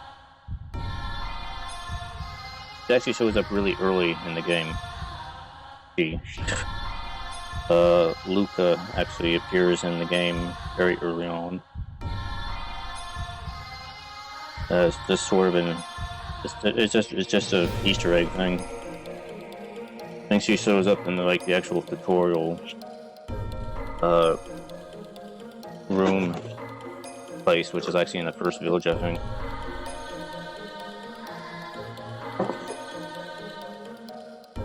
So yeah. So Xenogears has a Chrono Trigger Easter egg in it. And Final Fantasy VII has a Xenogears Easter egg in it, so it's like all these games are kind of referencing each other in secret here. It's like Easter eggs everywhere.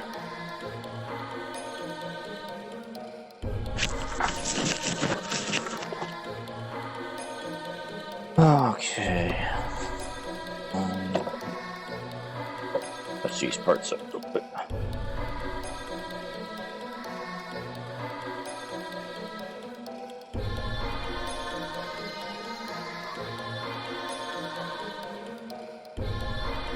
Actually, you know what I can do?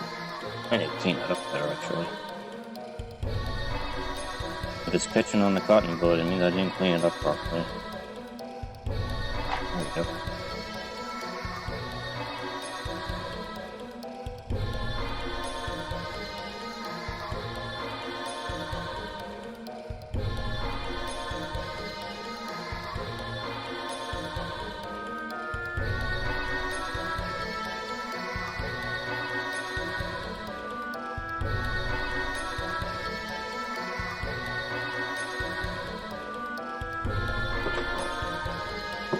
Actually, this reminds me of another interesting little discussion here. It's like, who is the real villain in Xenogears? Because I've seen multiple villains in Xenogears. And when you're first playing the game, you think it's Kraft, but no, he's just an underling. You know, think, oh wait, maybe it's this dude Ramses. Oh, it's not him. His whole existence is kind of a bit of a red herring in the game. Then you can make the argument, well, okay, maybe it's this dude Kralian. Great Kralian. Maybe it's him. And you could probably make an argument for it that Kralian probably is the real antagonist of the game. I don't really get into spoilers about what he does and everything, but Just so you can probably make the argument that he is, but probably the only person who really acts as a true antagonist in the game is probably Yang. Yang, who doesn't really seem to do a whole lot in the game, but she has a lot to do with why everything is happening in the game. And sort of that final battle thing is kind of with her at the end. But like I said, it's kind of an event battle, nothing really too much actually happens, so you can't really lose the fight.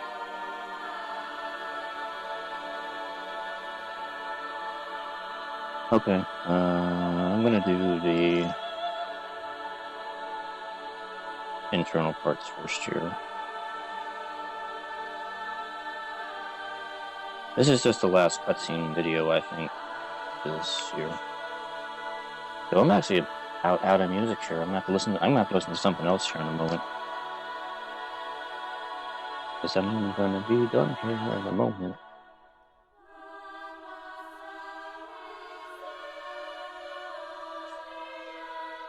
There is a vocal track on this soundtrack. I'm going to probably just skip over it and find something else here in a second.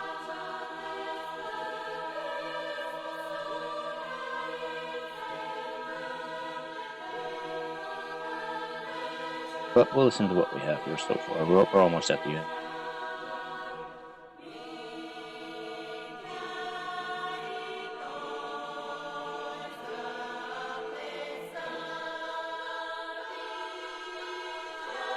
This is actually giving me some very much Ghost in the Shell vibes, listening to it right now.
Oh, I did not remember this scene going on for this long.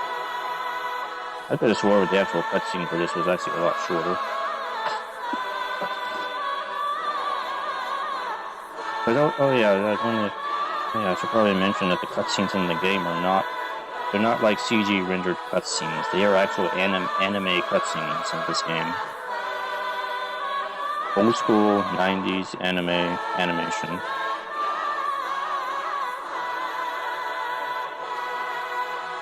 And that was something that Square didn't really do all that much from what I recall.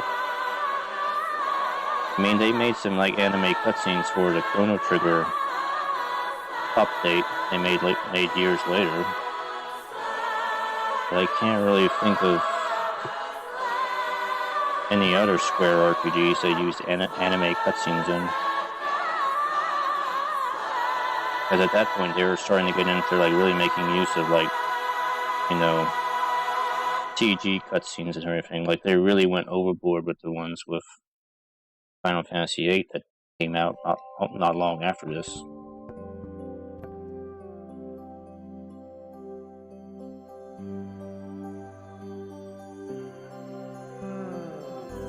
Okay, this is actually the ending song here. Okay, we're just gonna stop there. We're gonna move on to something else here. Let's see, what do next?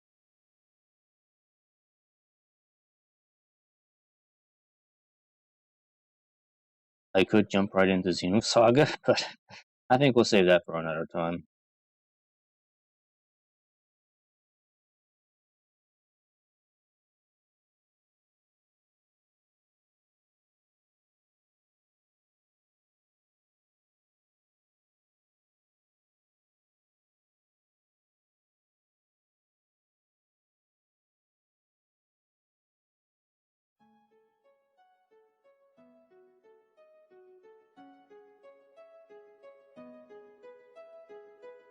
Alright, I was into this for a little bit. I'm not gonna go through the whole thing for this game, but this is Saga Frontier. I did actually used to own this game.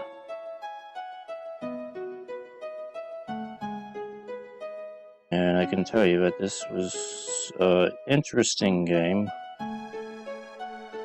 Is it a good game? I don't know. I still kind of question whether it was really that good of an RPG game, but it had some interesting ideas to it. I think of it more as an experimental type of game, but I guess this is something that's kind of known for the Saga games. Because this was the first time I ever played one of the Saga games. So basically the whole premise of the Saga games, they're basically the concept of the game. Is there are multiple characters you can use with multiple storylines to follow.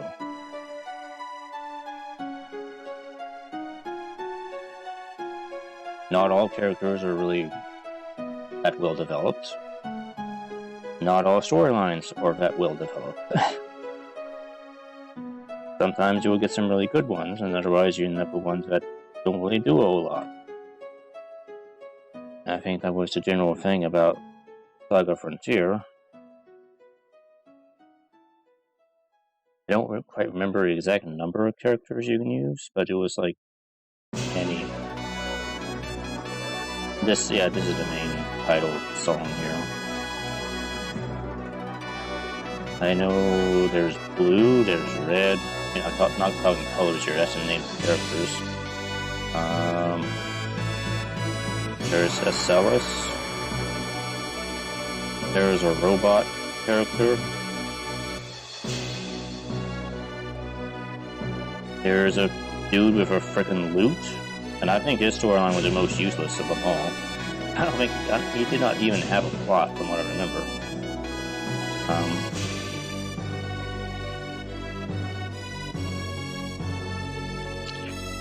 I know there's like a few others I can't really remember what they are.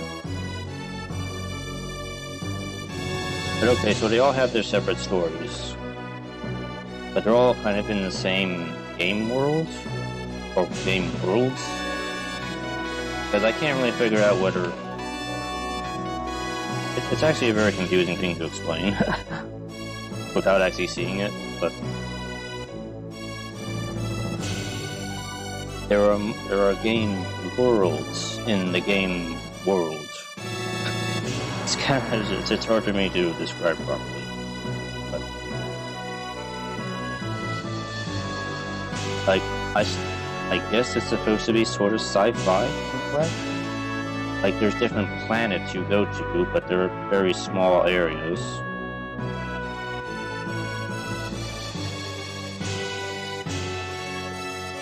And some of the places are very interesting. Other places are very forgettable. And not a lot happens there. But there's also, you know, there's science fiction stuff.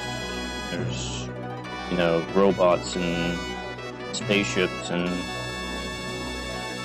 stuff like that. And there's also, you know, magic and magicians and fantasy stuff going on too in the game, but it's on different worlds within the game. It's very confusing. It is very.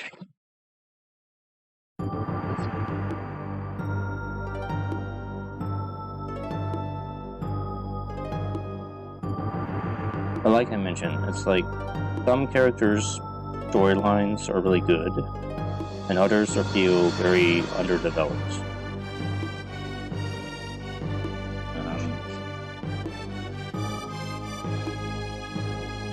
Okay, yeah, I just remembered another one.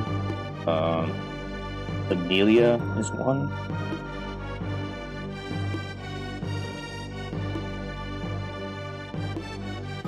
I'm sure there's some other ones I'm forgetting. The only thing I remember from Amelia's storyline, I'm gonna kind of go through their storyline from what I can remember here. Amelia's storyline is basically almost like a comic book crime revenge story thing. That's pretty much it. Think of like the bride from Kill Bill. That's what Amelia's story basically is, but it's not nearly as cool.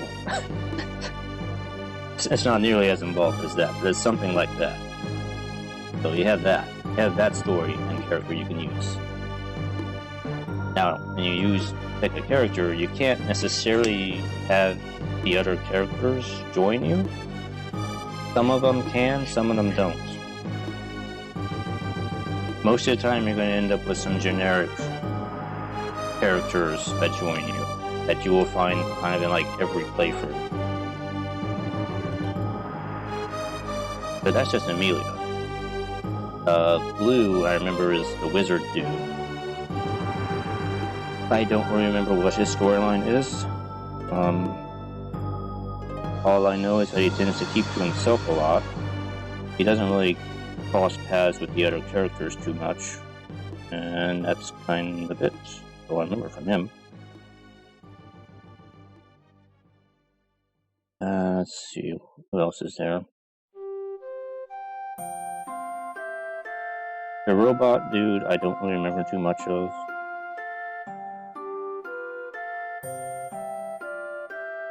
Again, it's like, I remember he starts out in a junkyard. He starts in a junkyard, which is probably a little stereotypical for a robot character, but whatever.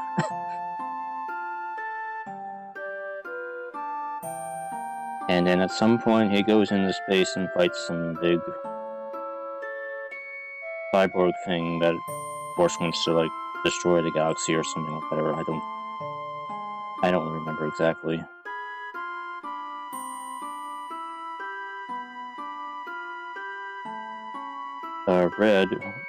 Red is actually probably one of the more better storylines and characters in the game. The only thing that sucks about him is that you can't use him in any of the other characters' storylines. This sucks because, well, there are reasons why. He does get a bit overpowered. Because he is the reason he's so fun, and because he is literally the Super Sentai character in the game. He is a Power Ranger, basically. And his storyline is very reminiscent of, like, Super Sentai and Kamen Rider. He's a dude, he gets the ability to transform into, like, a super-powered superhero form, and he kind of fights supervillains. And that's basically his storyline. And as no cliche as that is, his storyline is probably one of the better ones in the game. Because he is actually kind of fun to use in the game. Can't say anything about all the other characters in the game, but he is probably one of the better ones. But it sucks that you cannot use him in the other characters' storylines. And I guess I can understand because he's kind of OP. But,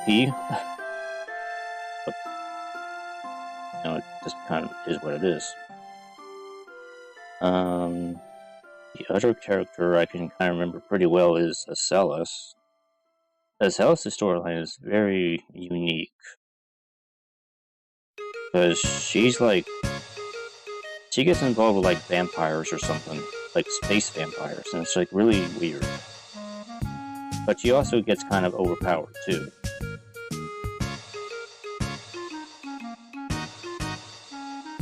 And I remember specifically with her, you can make her extremely overpowered by sacrificing her life points early on in her storyline. And what I remember is that the life points determine whether your character actually gets killed in the game. Like every time a character gets knocked out, they lose a life point. Characters normally like have 10 or 8 life points normally. But with Acellus, if you decide to sacrifice her life points early on and leave her with like 3, she can get like some extremely powerful equipment and stuff early on in the game that just completely makes her OP. And I remember doing that a lot with her, and it just makes the rest of her playthrough like really more interesting, I would say. Because you really have to make sure not to let her fall in combat. You really have to be careful about that. Because if a character dies, it's pretty much game over. Now, speaking of which, yes, speaking of which, going back to that, yes, there is permadeath in the game. Like all those side characters you get can be permakilled if you let them fall too many times. I think that's probably why there's like so many side characters in the game instead of like the main characters. But again, that was a really interesting idea for the game. Like, there's a lot of experimental stuff in the game. But I think as a whole, it just didn't really feel very cohesive, I guess. It was a little too experimental. Everything kind of felt a little half-baked in the game. Especially with some of the other characters that I can't really remember too well because their storylines were forgettable. But yeah, I'd probably say out of the characters in the game, definitely Acellus and Red were probably the most interesting ones to use.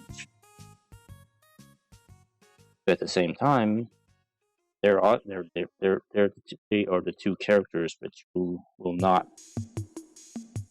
come across in the playthroughs with other characters either, because they're overpowered.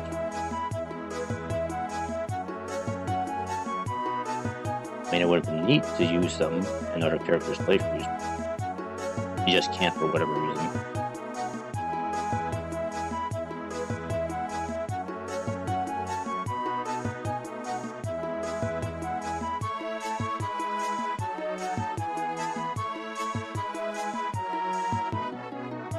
I'm not really sure there's really too much else I can remember about this game. Besides those things.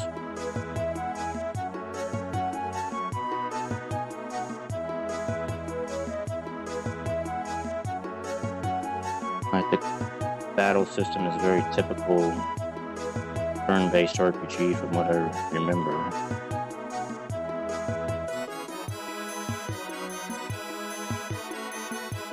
It was sort of like a semi-2D, semi-3D sort of thing they did in the fights, where the enemies were usually sometimes ridiculously big. Yeah, it kind of like the way the sprite work in, I want to say, Octopath Traveler looked.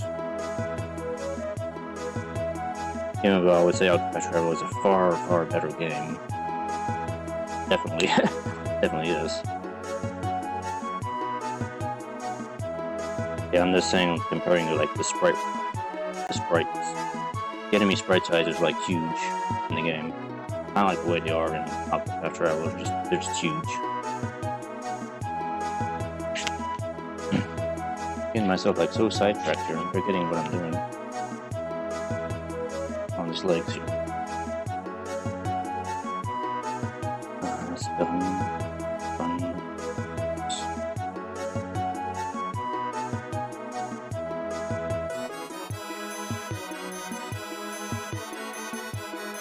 Yeah, speaking of the whole world swing, this is like something I really haven't really seen many other, or at least not that I'm aware of, like many other RPGs actually doing something like this, where like you have something that actually feels like different planets you can actually explore with different people and everything. That was a pretty neat aspect of it, I will admit, even though a lot of the worlds do feel kind of half-baked. Oh, speaking of Red and his like Super Sentai form, this is his theme, actually, right here. But yes, it very much has that kind of superhero vibe to it.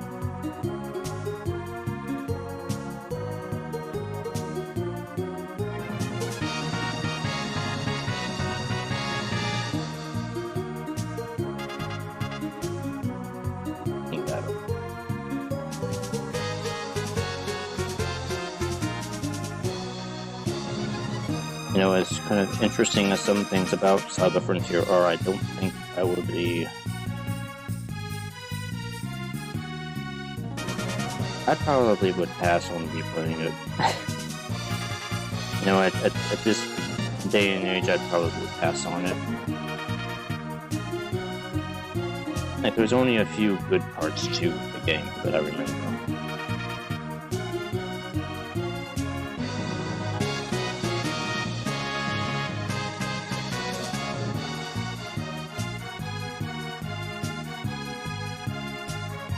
Most of the dungeons are a big slog in the game.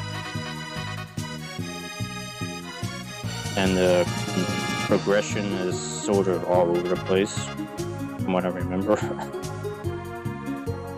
Like, some parts of the game are like really easy, and then you think you're okay and you're moving on, and it's like the next dungeon you gotta get through is like, for some reason, incredibly hard to get through. Like, the progression difficulty of the game is kind of like all over the place. And I think that's probably a big reason why I wouldn't really want to try and replay it. Because you don't know what you're getting into when you go into places. And I remember that when I was a kid trying to play through this game, I was like getting so like kind of just stuck in so many places in the game because I couldn't really progress because of the difficulty spikes in certain areas.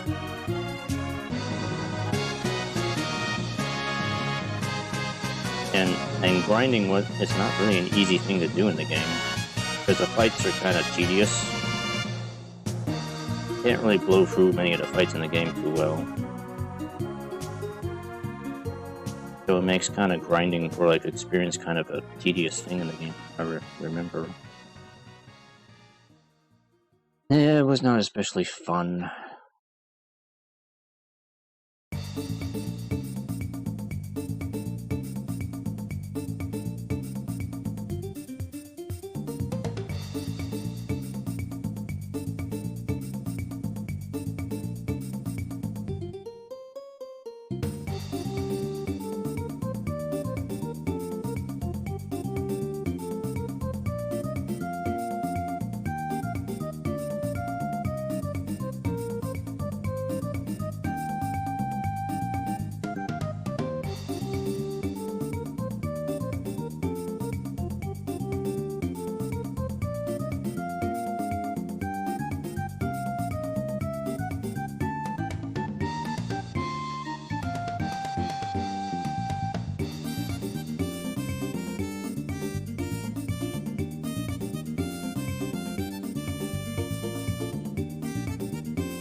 I mean, most of this music is going to sound familiar to me, but I'm not going to be able to tell you exactly what it's from in the game for the most part. But there's just a lot of stuff that's just kind of forgettable in the game.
Okay, I do remember that this is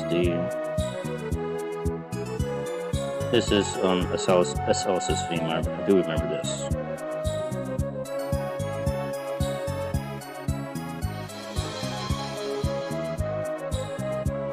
Yeah, like I said, like her storyline is probably one of the more interesting ones because again, she's like dealing with like space vampires.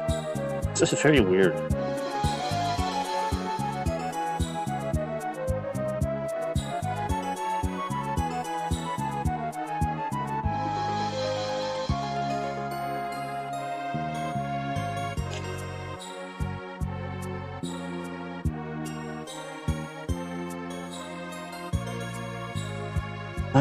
Okay, I think that's about it for these.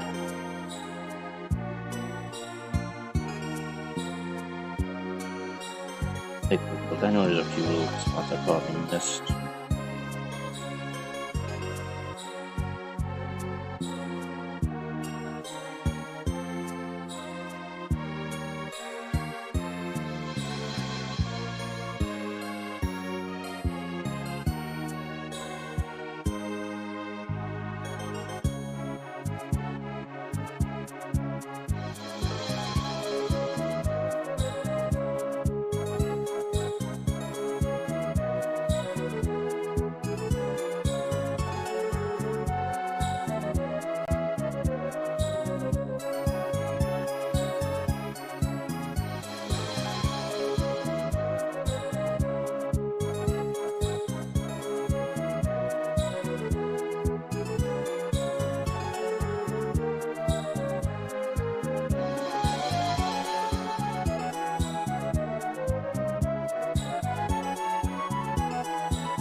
Okay. Yeah, this is the theme of the vampire's castle. I want to say there is one or two different themes they use. This is one of them.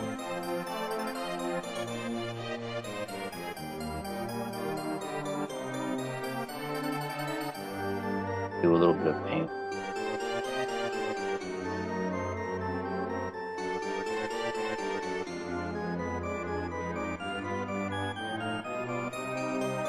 I just want to paint a little pipes in on here.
Did it work as Castlevania music?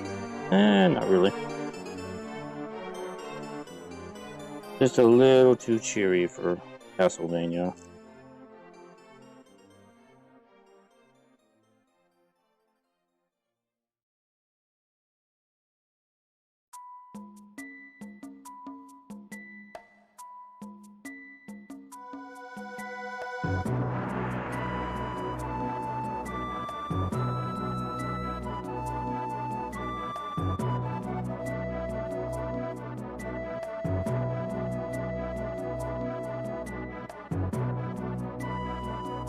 Little pipe showing through there. This looks nice, I like that. Anyway, that's all I gotta do with that. Not a whole lot of detail painting to do on this thing.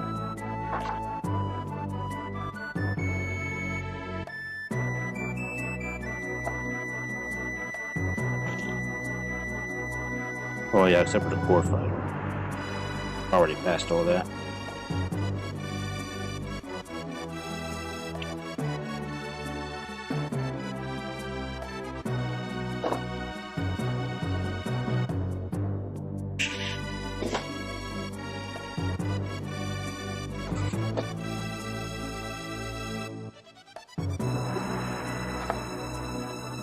Almost 3 hours here. I'll probably stop when I get the leg done. Stay up too late.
This is the standard battle thing, in case it wasn't obvious.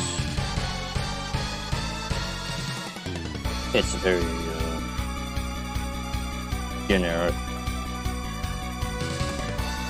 Nothing really that special about it. Except that you will hear it a lot in the game.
Nope, it is definitely not Xenogears quality of music.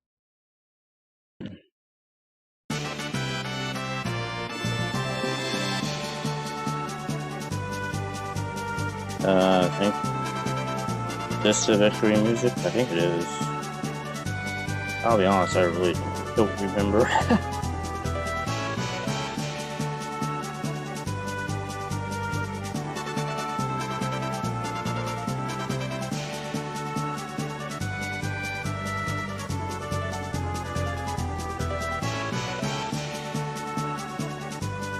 We'll just say it is the Victory music.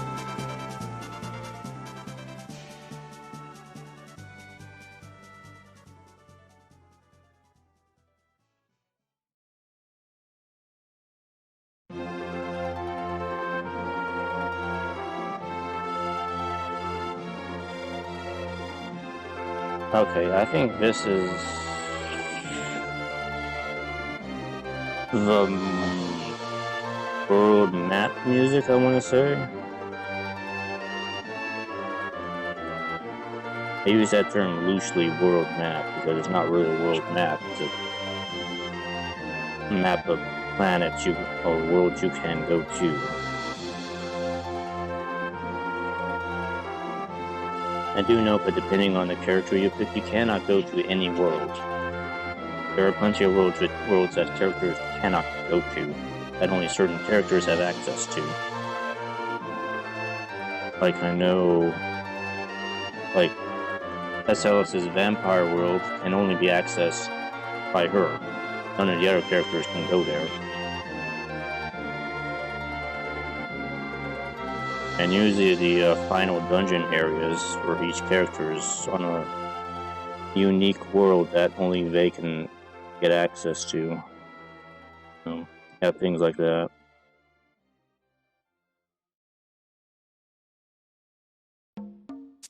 Kinda like in Seiken the Tetsukuri, but not quite the same either.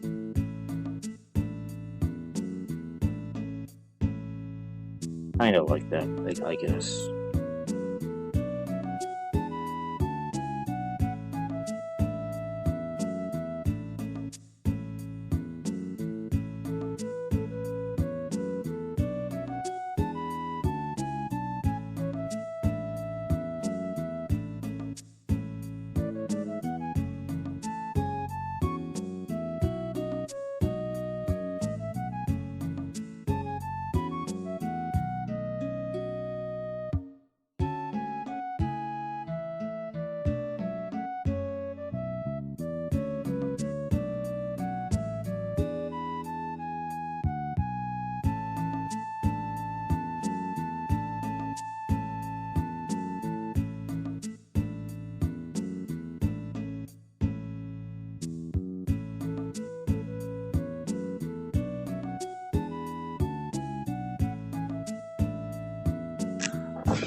I think this is the same other robot character. It might be. I'm not 100% certain on that.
Yeah, I think that's it. Yeah.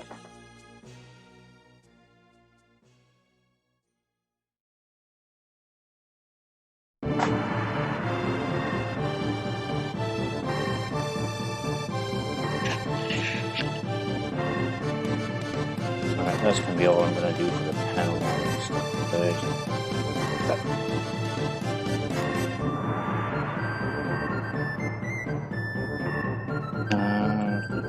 Let's see what we clean up here.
I do remember this one. This is the Battle Arena, is it? I want to say. Yeah, there's a Battle Arena in the game. I think they mostly deal with it as red, I want to say, but I think other characters might get this battle theme from time to time too.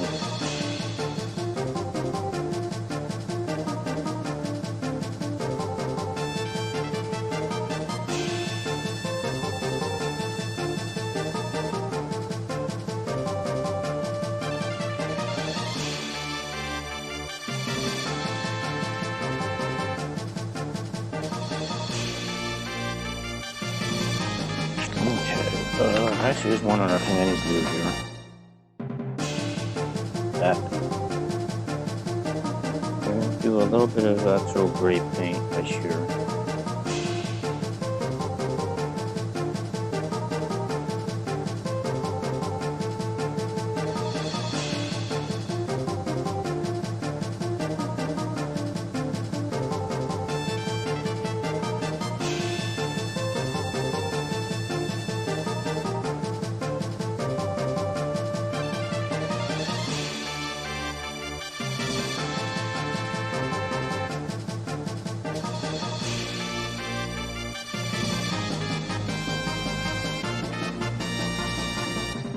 Just on a little bit right there.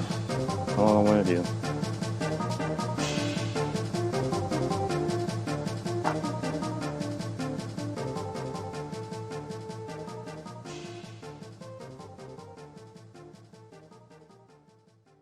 Aside for a second here. I'll start putting some things together here now.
One little bit of flush. There's like little side vents on here, but it's so hard to see. I forget that they're even there.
And that's your foot. That is a foot.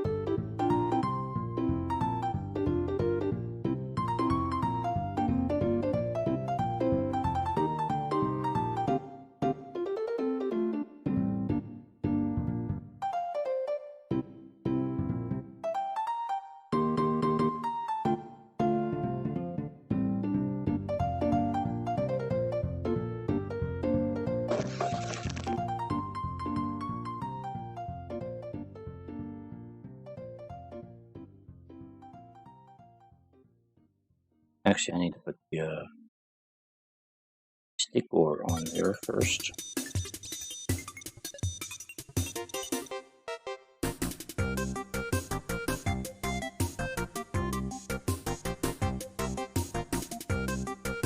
Because the very nature of this game, there's like such a variety of tunes in this game.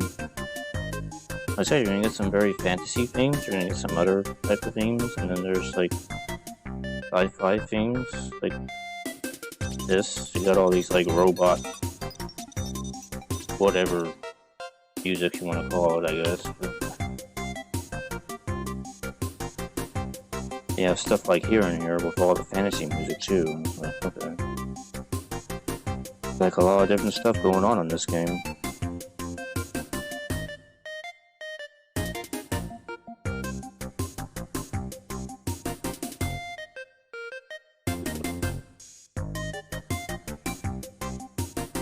Here.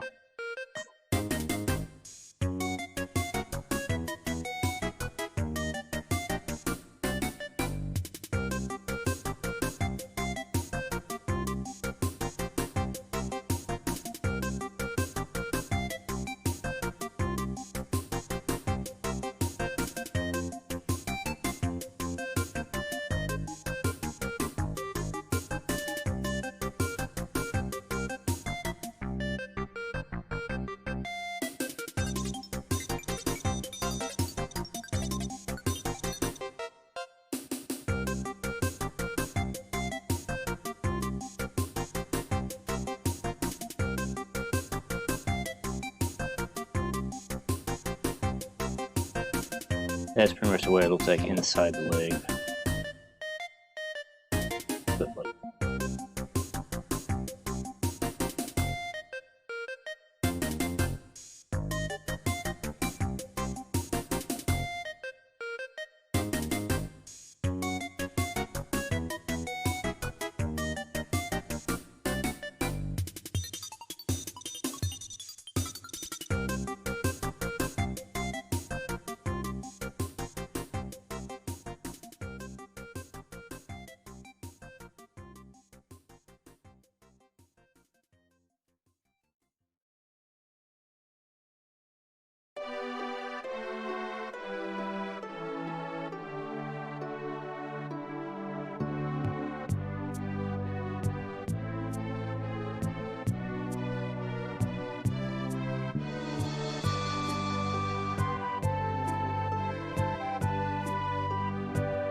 There's a couple stickers that go on this thing here.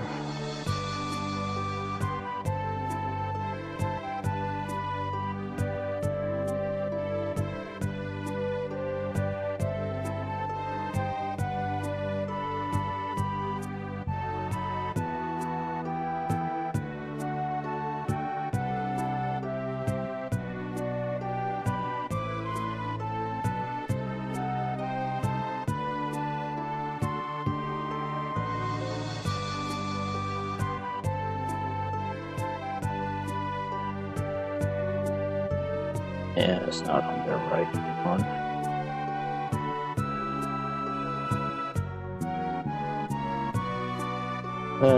What?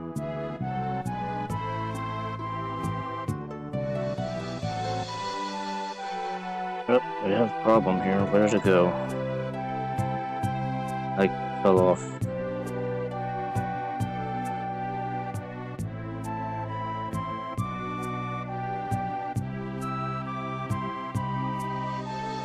Ah, okay. On the other side of my knife, sure. Of course, I can't get it off the way it is. There we go.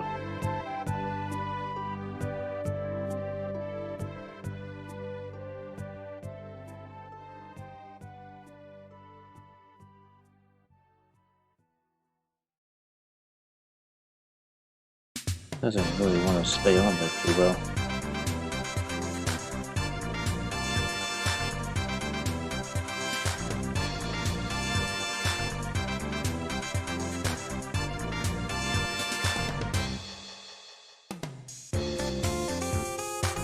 And in case you can't figure out the theme of this one, this is a gambling planet.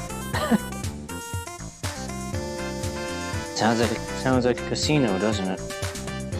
What you would expect of a sleazy casino. Alright. That goes.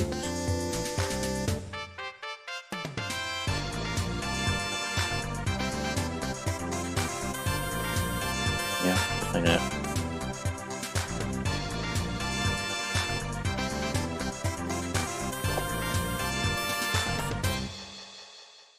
Now, if you're building this is something I did notice when I built the first leg.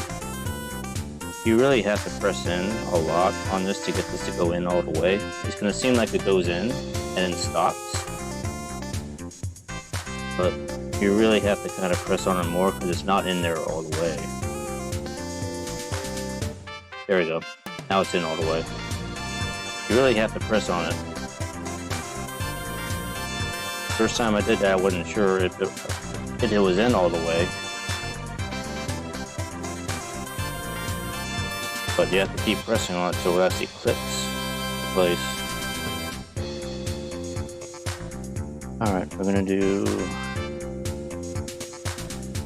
the decals on this, and then that will be it for tonight. I don't need that anymore.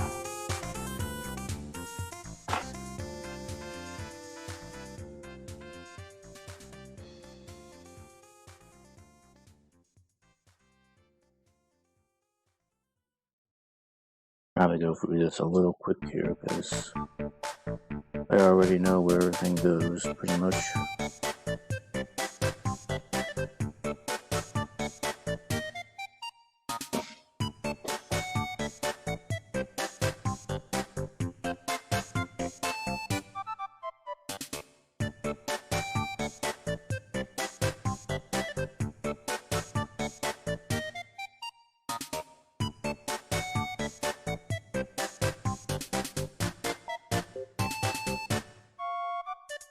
Yeah, my hands will actually line stuff up correctly. I could go through this quick.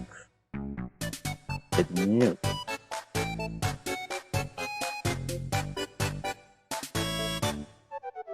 Come on. Stop being difficult.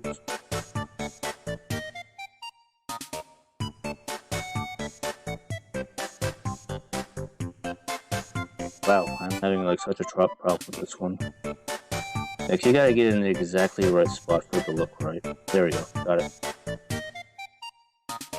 But if you don't, it's not gonna look straight.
One of the many boss battle musics in the game.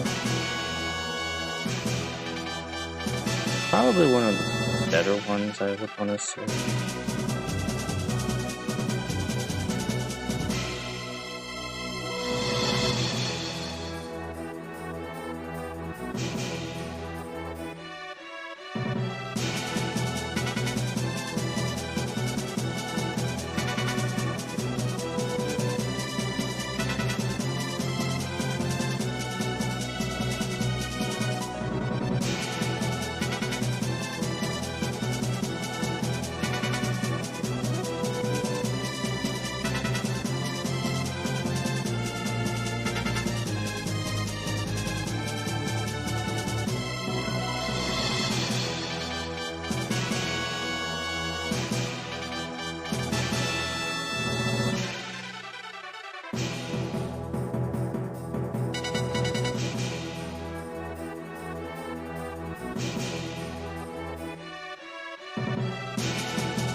And this is what you hear when you die in the game.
Okay.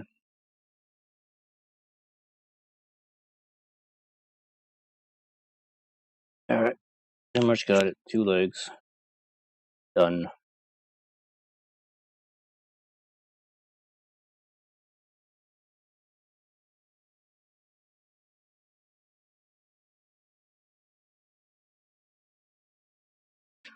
Okay. So this is what we have now. We have 2 legs and we have our chest of flyer and porcelain. Alright. That's gonna be it for today. A little extra long stream just to kind of catch up on things. I will continue this later on. It is almost 1 a.m. Good place for me to stop. Alright. Bye bye.